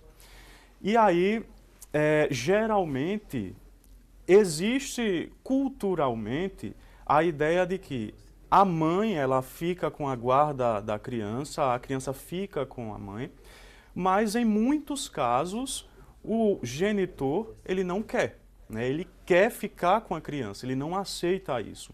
E aí é que surge esse embate, esse litígio pela guarda.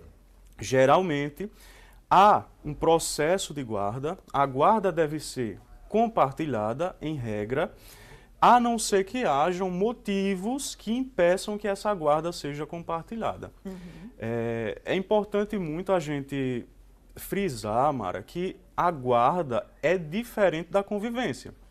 O fato da criança morar com um dos genitores não quer dizer que a guarda é daquele genitor. Sim. Né? Quer dizer que ela tem um domicílio, uma residência fixa na casa desse genitor. No entanto, a guarda em regra, é compartilhada. O que significa isso? As decisões é de ambos os genitores e a criança vai morar com um dos dois. É bom a gente falar sobre isso, porque esse assunto, né, do filho da Marília Mendonça acabou aí tomando uma proporção muito grande. Em via de regra, guarda de um filho geralmente fica com um dos pais, com um dos genitores, ou não necessariamente, né? É algo que realmente vai depender de cada caso. Uma terceira pessoa, como por exemplo foi nesse caso a avó, ela também pode pedir essa guarda e até mesmo chegar a conseguir? Ela pode pedir, sim. Nesse caso especificamente, a gente sabe que o processo tramita em segredo de justiça, mas diante de tudo que é noticiado na mídia, inclusive pelas entrevistas das partes envolvidas, a gente pode pressupor algumas coisas. A avó da criança, ela inicialmente teve a guarda da criança porque a criança já convivia naquele âmbito, né, naquele lugar com essa pessoa. Tipo, morava ela, a criança e a filha dela, né, que é mãe da Exatamente. criança. A mãe acabou falecendo, então a criança ela já continuou ali, né, naquele Isso. ambiente. Para que não houvesse uma modificação abrupta de todo aquele lugar em que a criança estava inserida, dos hábitos, do dia a dia daquela criança, ela permaneceu com a avó. Acontece que houve indícios de alienação parental, né? Pelas entrevistas, por tudo o que se fala na mídia, a criança tinha uma certa dificuldade de contatar o pai tinha uma certa dificuldade de contatar a criança. Informações médicas sobre a criança eram omitidas pela avó para que o pai não tomasse conhecimento. A gente vê que a criança era portadora de diabetes. Então, tudo isso vai configurando atos de alienação parental. Então, nos últimos dias, a avó ela perde a guarda da criança, né, para o pai. Aí a gente responde. Geralmente, a criança fica com um dos genitores, a guarda será de um dos genitores. Mas em casos específicos, né, como esse, a avó, o avô, ou até um tio, ou uma terceira pessoa, a depender de cada caso, pode ficar com essa guarda. Nesse caso, né, do filho da Marília Mendonça, a gente está percebendo, pelo que estão, né, falando, pelas informações que estão circulando, que a alienação parental ela foi ali um fator talvez decisivo na decisão desse juiz em conceder essa guarda para o pai da criança. Alienação parental, né? Além desses exemplos que você citou, o que mais é que pode ser configurada? E também, existe uma legislação específica da alienação parental? Sim. Ela é grave mesmo assim? Existe uma lei de alienação parental e essa lei ela é muito combatida por parte das mulheres. E aí, sem querer tomar partido, mas falando pelo que a gente vê no dia a dia no escritório, essa lei é muito mais benéfica do que prejudicial. Sim. Porque muito se diz que a lei de alienação parental ela acaba por proteger possíveis agressões de genitores e afastar a criança do convívio da mãe. Mas, na realidade, o que eu vejo muito no escritório são genitores que querem, não todos, né, mas que querem ter um contato direto com seus filhos. São genitores que querem participar ativamente da vida dessas crianças, mas que são impedidos. E aí, você pergunta, o que é que pode configurar uma alienação parental? A gente tem de coisas mais simples a coisas mais graves. Por exemplo, a mãe dificulta o acesso da criança ao pai. O pai quer ligar ou quer fazer uma videochamada para a criança e ele não consegue. E aí a mãe diz, ele está dormindo, ele está na escola, ele está doente. Essas coisas, quando são rotineiras, podem configurar alienação parental, desde outras coisas mais graves. Existem genitoras, existem mães que infelizmente elas acabam se mudando, né, mudando de endereço para outras cidades, não comunicam ao genitor, justamente para dificultar o acesso. Fazem publicações nas redes sociais falando mal do genitor, omitem informações médicas, decidem, por exemplo, coisas importantes da vida da criança sem perguntar ao genitor onde é que aquela criança vai estudar, se a criança precisa de um tratamento médico, tudo isso precisa ser visto com o genitor. Se ela não faz isso, pode configurar alienação parental e ela pode perder a guarda. Olha só, né, gente, que interessante. O que pesa mais na decisão da justiça, Natan? O afeto, a estabilidade emocional ou a relação biológica? As duas são avaliadas, né? No entanto, o juiz, a justiça, eles deverão fazer um estudo, que é um estudo multidisciplinar, um estudo psicossocial, para ver, naquele momento, qual é o melhor interesse da criança, né? O Código Civil, a Lei de Alienação Parental, o Estatuto da Criança e do Adolescente, que está completando o ano agora, dispõe, e a própria Constituição Federal dispõe, que é preciso proteger essa criança de todas as formas. Então, para que o juiz tome uma decisão, o que pesa mais, o vínculo familiar ou o emocional, né, o afeto daquela criança, ele vai precisar ouvir os profissionais, assistente social, pedagogo, psicopedagogo, psicólogo. E depois que esses estudos são realizados, são esses profissionais que vão dizer qual é o melhor interesse daquela criança.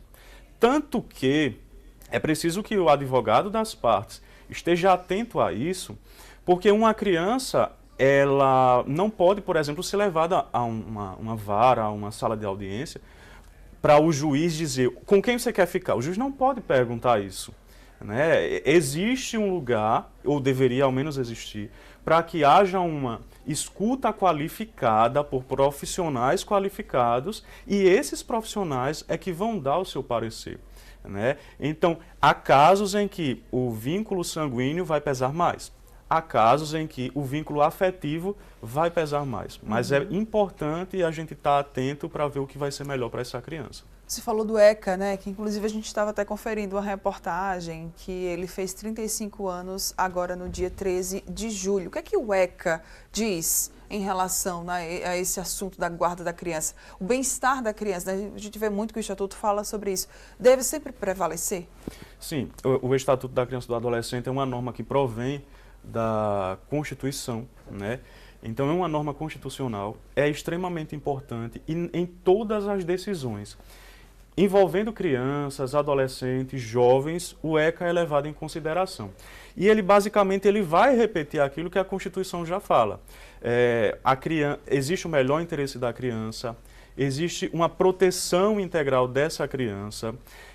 Antes de ver quais os direitos dos genitores, a gente precisa ver qual é o direito daquela criança. Ela tem uma certa prioridade, não apenas nos processos de direito de família, de guarda, de alimentos, mas em qualquer processo judicial ou administrativo em que uma criança esteja inserida. Então, assim, o ECA ele é extremamente importante para resguardar o direito dessa criança, porque a gente sabe que nós adultos, nós podemos nos defender, nós podemos falar, nós temos esse discernimento, mas uma criança não tem. É por isso que ela vai precisar do Ministério Público, vai precisar de um poder judiciário atento a esses direitos e vai precisar de um aparato, né, institucional que compreenda esses direitos, que compreenda essas informações e possa protegê-lo. Até porque impactos psicológicos geralmente são gerados, né, nessa criança a partir dessa disputa de guarda, a depender de como na verdade for, né? Isso, Mara. É por isso que nós temos, acredito que toda a advocacia familiarista no Brasil inteiro tem motivado tanto aos pais que num processo de divórcio que envolve menores, com essas decisões inerentes à guarda, com essas decisões inerentes a alimentos, a convivência, que haja um plano de convivência. E o que seria esse plano de convivência? O plano de convivência é quando as partes, o genitor, a genitora ou a avó, enfim, aquelas partes que estão litigando a guarda, que eles se juntam, eles sentam com seus advogados e detalham um plano daquela criança, daquele momento em que ela se encontra agora até ela completar os 18 anos. Vamos supor que a criança tem 2 anos de idade. Hoje, com 2 anos de idade, ela tem certos direitos, ela tem necessidades para uma criança de 2 anos de idade. Quando ela tiver 15 anos, ela terá outras necessidades diferentes. Já muda. Em sim. todo esse plano de convivência, a gente vai tratar isso. Vai tratar quais os dias que o genitor vai ficar com a criança, vai tratar em como vai ser decidido, por exemplo, a escola em que a criança vai estudar, se a criança vai ter babá, quais os critérios para escolher essa babá. Por quê, Mara?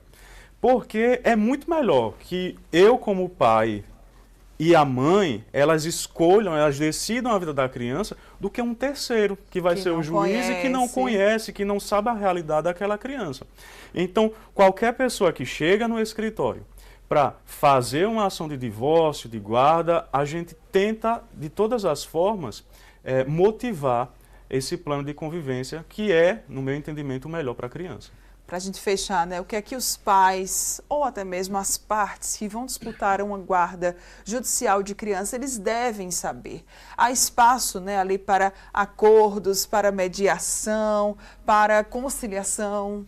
Ah, sim. A primeira coisa é procurar ou a Defensoria Pública, ou um advogado especialista em direito de família, e tentar, o máximo possível, fazer um acordo. A gente sabe que em questões financeiras, na hora de definir valor de alimentos, ou até partilha de bens num divórcio, porque está tudo isso muito interligado, né? A gente tem um divórcio e se houver filhos vai ter que ter a guarda. Há a possibilidade de fazer acordo, ainda que extrajudicial, como há interesse de menor, esse acordo vai precisar ser homologado pelo juiz depois de ser ouvido o Ministério Público. Mas é como eu disse, conversa com o advogado, né? No escritório do advogado as partes se reúnem, tentam fazer um acordo extrajudicial referente a essa guarda e essa convivência, e a gente encaminha esse acordo para o Poder Judiciário. Estando tudo ok, o promotor de justiça, o juiz, observando que os interesses dessa criança estão protegidos, certamente esse acordo será homologado, o processo tramita de forma muito mais célere, muito mais rápido, isso é bom para os advogados, para as partes e para aquela criança, né, que não vai participar tanto de um conflito e todo mundo fica feliz, né? Verdade. Vamos falar agora sobre o mercado de trabalho. É que uma pesquisa apontou que mais da metade dos brasileiros preferem trabalhar por conta própria do que ter um trabalho formal. E um analista do Sebrae explicou para a gente quais são esses principais motivos que levam a essa causa, né? A gente vai acompanhar agora. A pesquisa, como você colocou o resumo aí, ele apresenta dados que podem parecer até contraditórios dentro da mesma pesquisa, né? Porque assim, a maioria... São vários contextos. Vários contextos, exatamente. Então, tem um pessoal que quer realmente, que deseja trabalhar ganhando mais, mesmo sem a segurança da carteira assinada. Só que a maioria ainda é o pessoal que quer continuar, mesmo ganhando menos, para ter a segurança da CLT, dos ganhos e tudo mais. O que é que acontece? Na verdade, isso aí é um reflexo da economia, de como está se comportando a economia, do que ela oferece para a população em termos de oportunidades, né? Se as oportunidades surgem, mesmo sendo formais, mas a qualidade do trabalho não é das melhores, vamos dizer assim, né? Com um salário médio baixo, se você não tem uma certa estabilidade, as pessoas preferem arriscar, vamos dizer assim, a ganhar um pouco mais, o que algumas vezes pode ser bom, mas pode ser uma ilusão também, né? Porque nesse cálculo aí você tem que colocar todo o pacote de benefícios e eventualmente alguma coisa a mais que a empresa pode oferecer, como um seguro-saúde, um seguro odontológico, alguma coisa nesse sentido. E quando você põe na ponta do lápis, às vezes não compensa. A pessoa vai pelo número, né? Aquele número absoluto ali você segue. Uma outra questão é esse fenômeno das microempresas individuais, né? Que na realidade tem muita coisa aí que não é empresa, né? Tem um percentual muito grande de que são pessoas que perderam a sua colocação, foram demitidos e para gerar uma renda tem que se virar, né? Porque a gente não pode parar, tem que alimentar a família, tem que pagar os boletos, como se diz, E aí as pessoas montam essas empresas que são as ocupações por conta própria, muitas vezes, né? Então você tem aquela ocupação ali que não necessariamente é uma empresa, mas é um posto de trabalho que você precisa sobreviver. Então tem essa nuance aí que é muito forte. Se a gente olhar os números hoje, grande parte das empresas que abrem são microempresas individuais. Supera aí 66% em alguns momentos, porque isso depende da conjuntura. É variável. Varia, chega até 70%. Né? Então, grande parte dessas empresas são pessoas que estão se virando.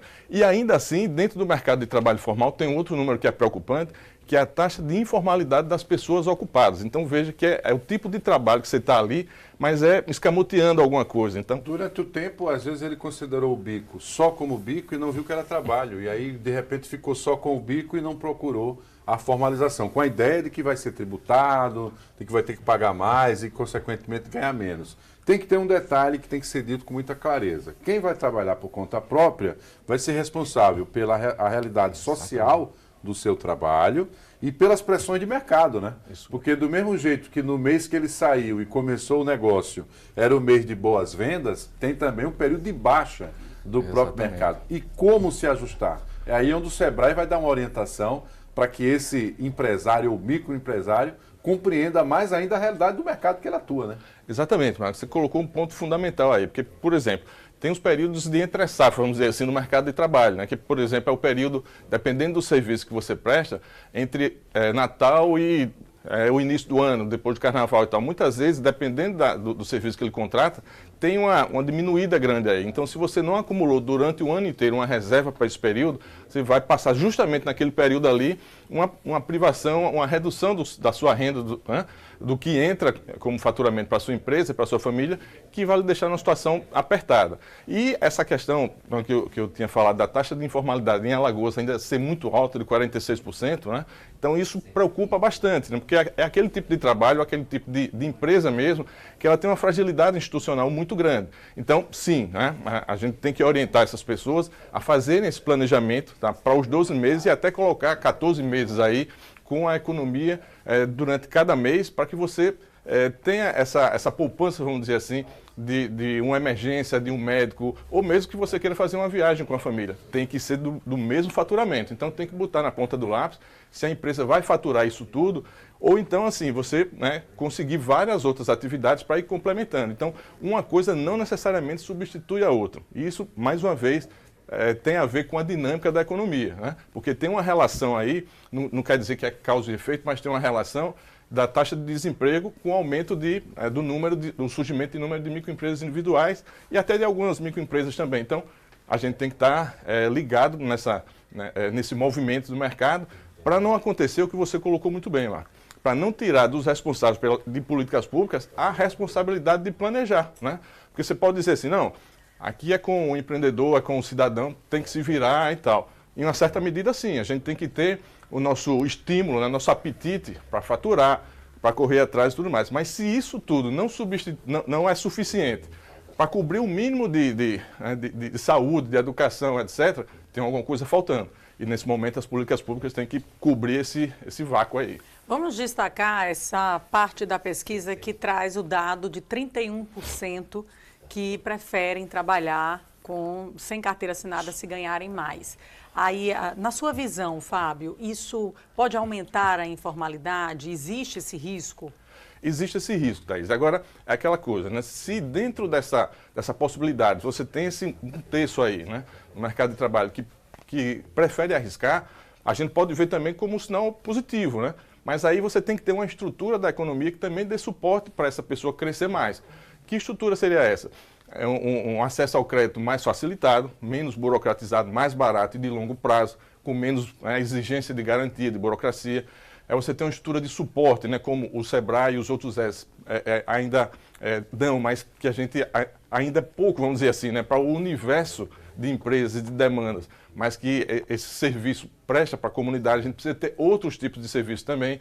A gente precisa ter uma estrutura de governo ainda maior, né, para dar esse suporte. Quer dizer, não é simplesmente aumentar custos, mas é fazer com que essas pessoas tenham autonomia e possam crescer. Né? Porque sozinho, num faturamento pequeno, sem esse suporte, não tem como automaticamente você sair de uma empresa vamos dizer, muito pequena como o MEI, para chegar até a ME e depois uma empresa de pequeno porte. Tem que ter um apoio. Tem que ter um Agora, apoio. me diga, complementando a pergunta anterior, o perfil dessas pessoas. São jovens, são pessoas que perderam o emprego, são pessoas que estão em transição no mercado. Como é que você faz essa leitura? Pois é, são pessoas, se a gente pegar o pessoal de microempresas individuais, eles são pessoas mais maduras, tá? São pessoas que estão entre 44 e 59 anos por aí, tá? Tem muito jovem também, obviamente, né? Mas são pessoas assim, como os jovens hoje, eles têm uma velocidade maior, uma dinâmica maior. A taxa, por exemplo, para a gente ter uma ideia, a taxa de permanência do jovem no emprego formal hoje é de 2,8 anos apenas, é muito pouco, né? Então eles estão ali buscando o que é melhor para eles. Quando entende o mercado, ele vai encarar. Ele vai encarar, exatamente. Então, assim, muitas vezes ele não está satisfeito com aquele emprego, então ele vai para um outro sem ter o apego que uma população mais madura hoje tinha, né? O pessoal que entrava na empresa até o final da vida, etc., não existe mais.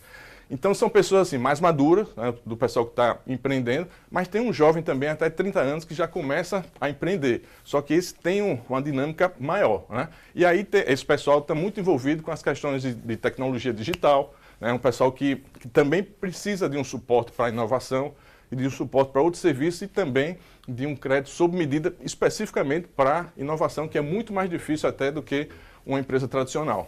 Quem percebe esse termômetro, essa movimentação, como traz o Fábio, né, são órgãos como o Sebrae, porque ele sabe que, obviamente, quando se começa um negócio, vem todas as dificuldades, né? Primeiro, compreender o que é lucro e o que vai ser reinvestido na empresa. Isso é uma confusão que quase sempre as pessoas costumam fazer. A maioria das pessoas que não têm o apoio nem a orientação acabam se perdendo nesse fluxo de caixa. Né? E entender a dinâmica do próprio negócio, porque, como o próprio Fábio coloca, tudo muda com muita facilidade. Então, se o modelo de negócio de um ano até aqui era assim, no próximo ano ele tem que ter outra perspectiva. Por isso que o próprio Sebrae cria sempre esse debate com os próprios micro, fazendo capacitações, discutindo, inclusive, como divulgar o próprio negócio, Thaís, que às vezes eu vejo há um esforço do órgão nesse sentido. O que é importante nessa história? É saber que a política pública vai ter que continuar existindo para reconhecer esse novo empreendedor. Essa questão envolvendo o acesso ao crédito é fundamental, porque é ele que vai dar aquele capital de giro ali num primeiro momento para a empresa dar uma nova dinâmica, né, Thaís?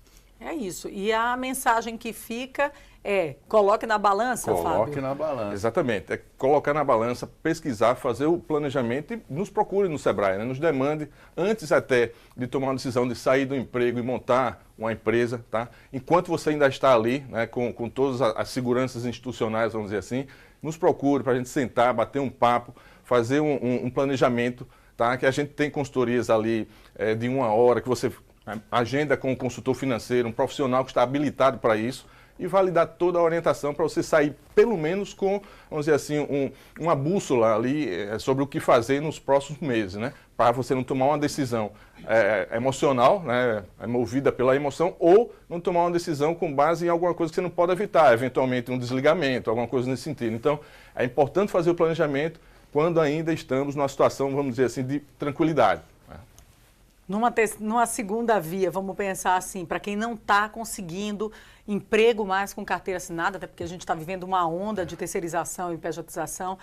Mas eu não quero, eu prefiro ter o meu próprio negócio. Então, a dica para essa pessoa também. Para essa pessoa, mais uma vez, né, inicia com o planejamento. E também é importante você ver como é que você vai crescer no dia a dia, né, e se preparar pessoalmente para enfrentar essas dificuldades. Como o Marcos colocou, essa questão digital, a promoção no meio digital é importantíssima, né? Então você tem que ter uma empresa diferente do que era no passado, uma empresa mais ágil, uma empresa rápida, uma empresa onde você conecte o mercado, não só local, mas em nível regional, nacional e mundial, né? Porque hoje você estando aqui em Alagoas, você pode se conectar com o mundo e fazer tanto a oferta de serviço quanto venda de alguma mercadoria, um artesanato, alguma coisa diferenciada. Então, assim, trabalhar em inovação, com o planejamento digital, a inclusão digital e a preparação pessoal. Isso não pode parar sob hipótese alguma, né? Tem que estar sempre em atividade. Sempre em atividade, sempre se preparando. É isso, agradecer ao economista e analista Fábio Leão, ele que está sempre, é do Sebrae, está sempre aqui com a gente quando possível. Obrigada, Fábio. Volto sempre.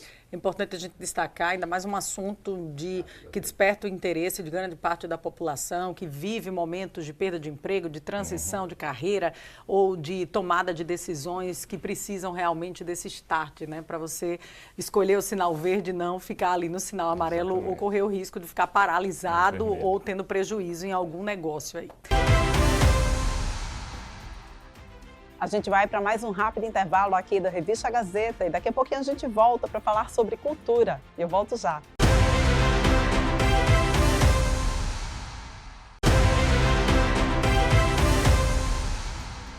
Estamos de volta aqui com Revista Gazeta, já para o nosso último bloco. E a gente agora vai falar sobre moda e arte. É que a designer Alina Amaral vem se destacando e tem levado a moda alagoana para o verão europeu, inclusive trazendo as suas peças para mostras internacionais. Mara Almeida conversou com ela e a gente vai rever essa entrevista. Vamos falar, né, sobre essa grande conquista, uma alagoana, mais uma, né, gente? Sertaneja. Sertaneja, mais uma, simplesmente indo ali além do oceano, né? Coisa linda demais. Como é que tá esse coração aí, hein? Eu estou muito feliz, né? A gente está nessa luta junto com o bordado no coletivo que a gente tem lá em cima no Gama Lins, no CREM, na ONG CREM. A gente capacita mulheres na área do bordado livres. Hoje são 22 mulheres fixas com bordado, mas já capacitamos mais de 250. O resultado disso tem sido realmente a marca se consolidando nacionalmente e agora internacionalmente. Ano passado fomos convidados para Milão, para a Semana de Moda de Milão, e esse ano a gente está efetivamente com uma coleção sendo apresentada no verão europeu. Comporta hoje é um dos principais destinos para o verão europeu, é a grande novidade na Europa, e a gente foi escolhido em meio a diversas marcas importantes no Brasil. Fomos uma das escolhidas do Nordeste, somos a única marca. Estamos ao lado de marcas super reconhecidas, que eu tenho muito respeito e admiração, numa loja chamada Caju Comporta, que é o resultado de uma curadoria de projetos na área do artesanato, do design e do artesanato. Então, é um momento muito feliz para a marca, porque, de fato, a gente rompeu essa barreira aí, né, do país, né, e estamos levando o nosso bordado e, principalmente, a nossa essência, a nossa ancestralidade, que a gente resgata através do bordado. Verdade. Moda feita à mão. Quando a gente usa essa expressão, a gente está falando do quê, Aline? Vamos explicar para quem está nos assistindo. Bom, em princípio quando a gente fala de uma moda feita à mão, é bom ressaltar que nós estamos localizados no estado que tem a maior quantidade de manualidades ainda vivas, né, que é Alagoas. Então, a gente tem todo esse manancial aí de importância, né, de diversas nomenclaturas de feita à mão, e o feita à mão é exatamente uma arte, dependendo de qual seja ela, que tenha esse traço, né? Que seja feito sem industrialização, ou pelo menos o máximo possível sem industrialização, e que ela resgate exatamente saberes ancestrais, saberes que são repassados através da nossa cultura, da nossa história. Então, o bordado livre, que é o bordado que a gente trabalha, ele vem exatamente da essência do bordado, que é aquele bordado mais singelo que a gente conhecia há algum tempo atrás. A gente ressignifica isso para uma forma contemporânea, com novas linhas, com novos elementos, e faz um bordado, apesar de ter toda essa essência, mas ele está ressignificado para o nosso momento. E vocês criaram uma coleção, você criou uma coleção específica lá para Comporta? Sim.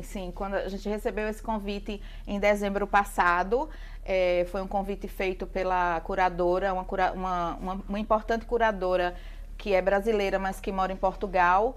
E aí a gente começou a criar uma coleção que se chama Eco, a coleção chama-se Eco, e aí são imagens exatamente do meu imaginário. Eu sou do sertão de Alagoas, cresci nas margens do São Francisco, sou de uma cidade chamada Santana do Ipanema, que é Alto Sertão. Então, assim, a gente traz todas essas memórias do meu dia a dia na infância, que eu vivi toda a minha infância lá, E aí a gente juntou um pouco com a cultura de Portugal, né, com o mar de Portugal, daquela região, e fiz uma pesquisa, conversamos muito sobre isso, e aí gerou essa coleção que se chama Eco, que é um híbrido entre o sertão e Portugal. Olha que legal, viu, gente? E olha, a Alina, inclusive, já vestiu artistas e personalidades nacionais e internacionais, né? Com as suas peças. Sim, sim. O meu trabalho, ele começou... Eu sou jornalista, me especializei em moda, depois que migrei para o design. Eu comecei trabalhando com figurino. Então, eu venho desse universo de figurino, talvez por isso essa necessidade de fazer peças assim mais teatrais, mais simbólicas, que vão muito além do vestir, né? Eu sempre falo assim, que pessoas que trabalham com essa natureza, a gente não precisa de uma roupa bordada, mas a gente deseja, ou a gente se emociona com a peça assim. Acontece muito de uma pessoa que nem me conhece chegar em algum lugar onde eu estou exposta e pegar a roupa, encher os olhos de lágrima, porque de fato tocou num lugar que é do passado dela, que tem a ver com a cultura dela. Enfim, então o bordado e o feito à mão, ele tem essa simbologia que está no inconsciente coletivo. Então ele toca as pessoas de maneiras muito distintas, e eu acho que é o grande valor. Exatamente. Olha, vocês vão poder conferir muito mais da Alina, da sua coleção, e também, né, sobre essa ida das peças até lá com Porto em Portugal, no caderno Maré da Gazeta de Alagoas deste final de semana, né? Jamile Bezerra aí que fez uma reportagem exclusiva com você, muito legal também, né? Muito bom, eu estou bem feliz com contar essa história para as pessoas, entender que é uma história de superação também de muitas mulheres. Sim. E que eu acho que todo mundo deve buscar a sua essência, seja ela qual for, e investir nisso. Então, para além de ser uma coleção de roupas, ela realmente é um projeto que ela ressignifica pessoas.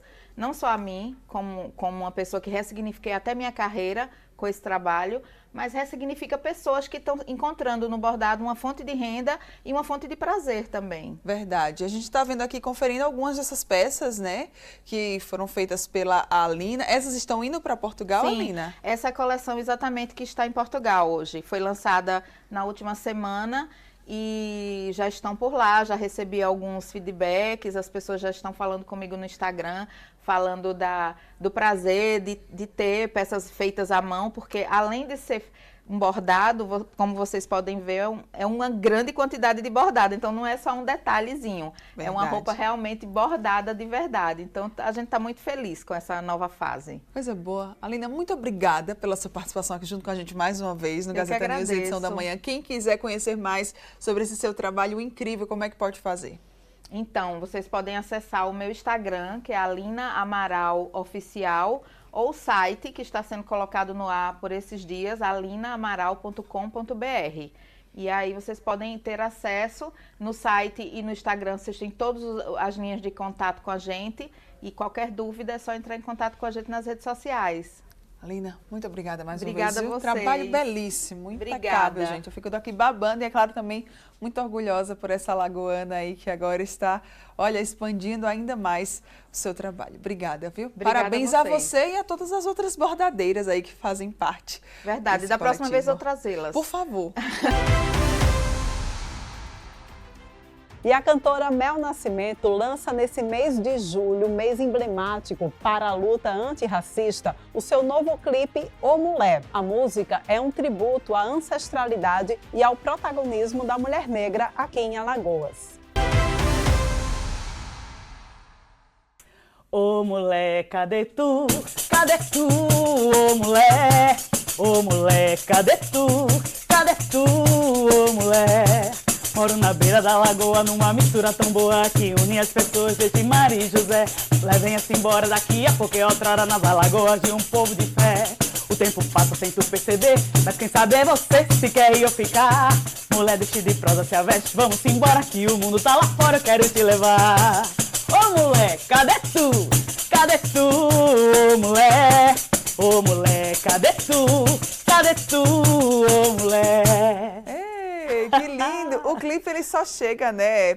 Fica disponível para todo mundo no dia 23 de julho, né? 25 de julho. 25 de julho. Mas aí a gente fica na ansiedade, quer estar perto das pessoas, e aí dia 23 a gente faz o presencial.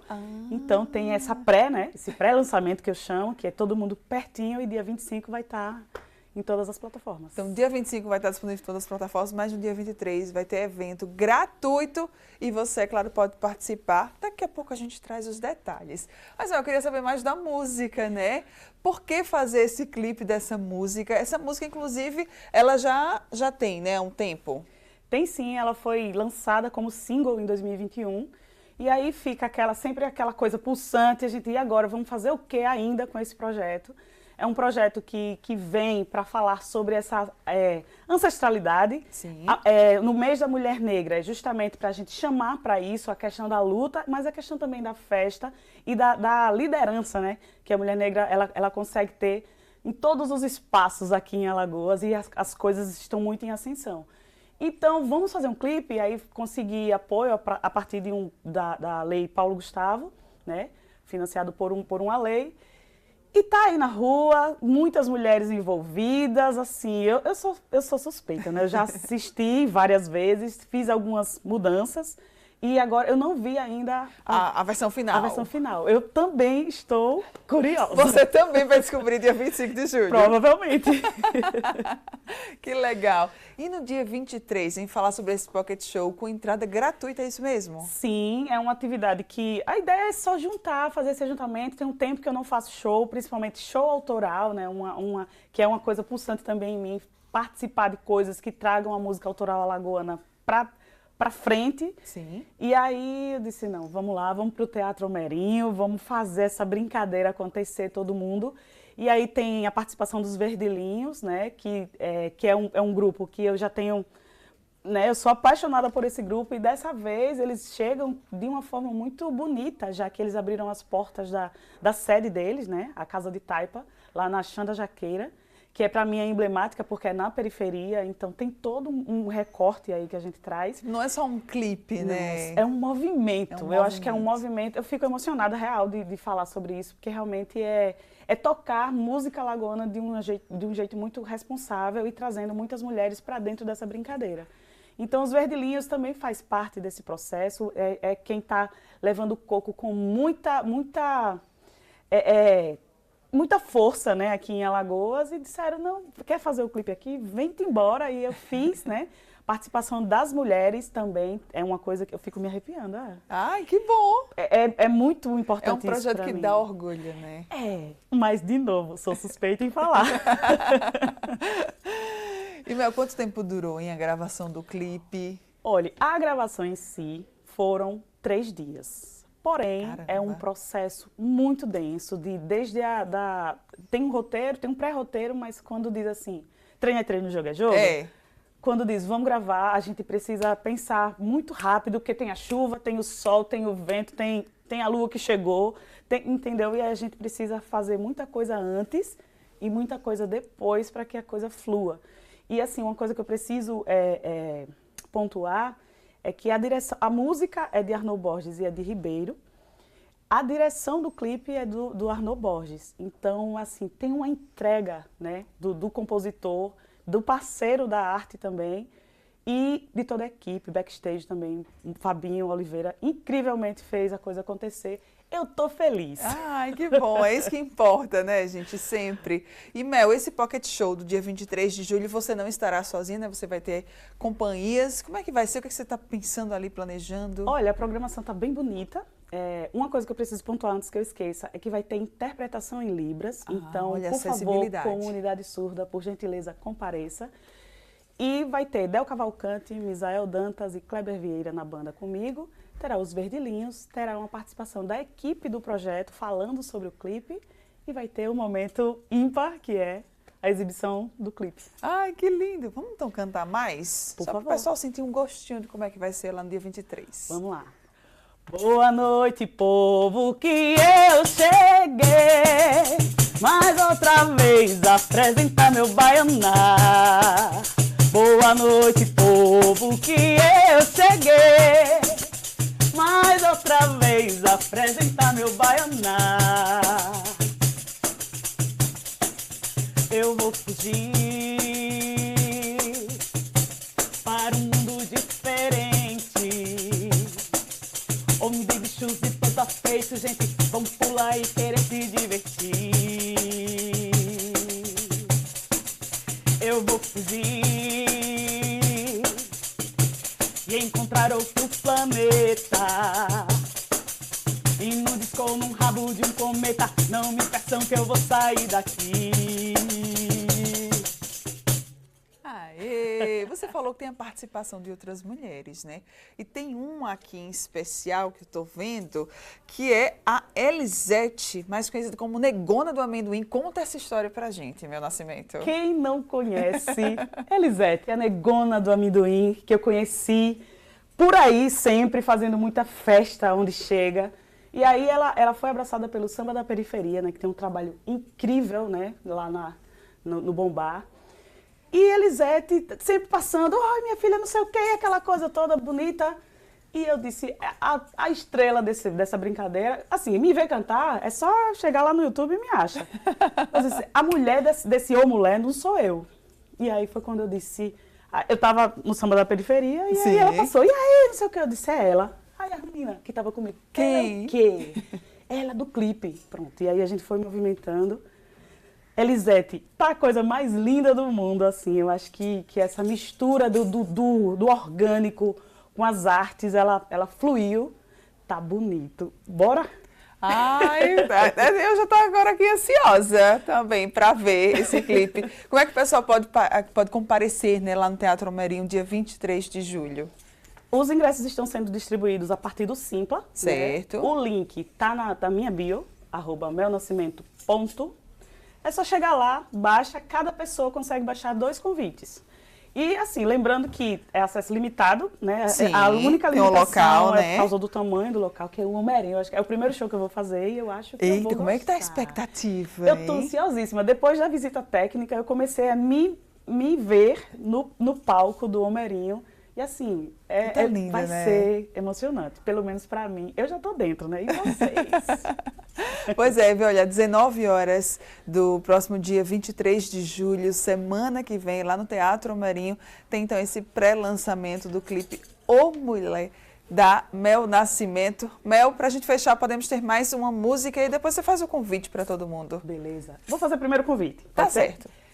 Dia 23 de julho, Teatro Homerinho, a partir das 19 horas. Tem o lançamento de Ô Mulher, com todo carinho pra você. Então falta só você baixar aquele convite maravilhoso, chamar o amiguinho, chamar o namorado, chamar a namorada. Vem-te embora! Rezei pra que as sementes adubassem minha esperança, da vida que brota da luta que glória se alcança. Colhi sementes que plantei, peneirei, encontrei essência, me fiz vida e vida gerei, em meio a toda a ciência. Em meio a toda a ciência. Na terra de crioula valente, é luta e resistência. Crioula, sou zumbi, sei, andar é minha consciência. Na terra de crioula valente, é luta e resistência. Crioula, sou zumbi, sei, andar é minha consciência em terra de zumbi. Dandara é minha consciência em terra de zumbi. Dandara é minha consciência em terra de zumbi. Dandara é a minha consciência. Mel, muito obrigada pela sua participação aqui junto com a gente. Sucesso, viu? Obrigadão mesmo. Sempre aqui na torcida por você. Muito obrigada. Obrigada. Até a próxima. Até a próxima. Bom Beijo. dia. E o Revista Gazeta vai ficando por aqui, mas não esquece, no próximo final de semana a gente volta a se encontrar. Lembramos que vocês podem acompanhar essas e outras entrevistas através dos nossos canais do YouTube, tanto do Jornal da Mix quanto da Gazeta News. A gente volta a se encontrar no próximo final de semana. Até lá!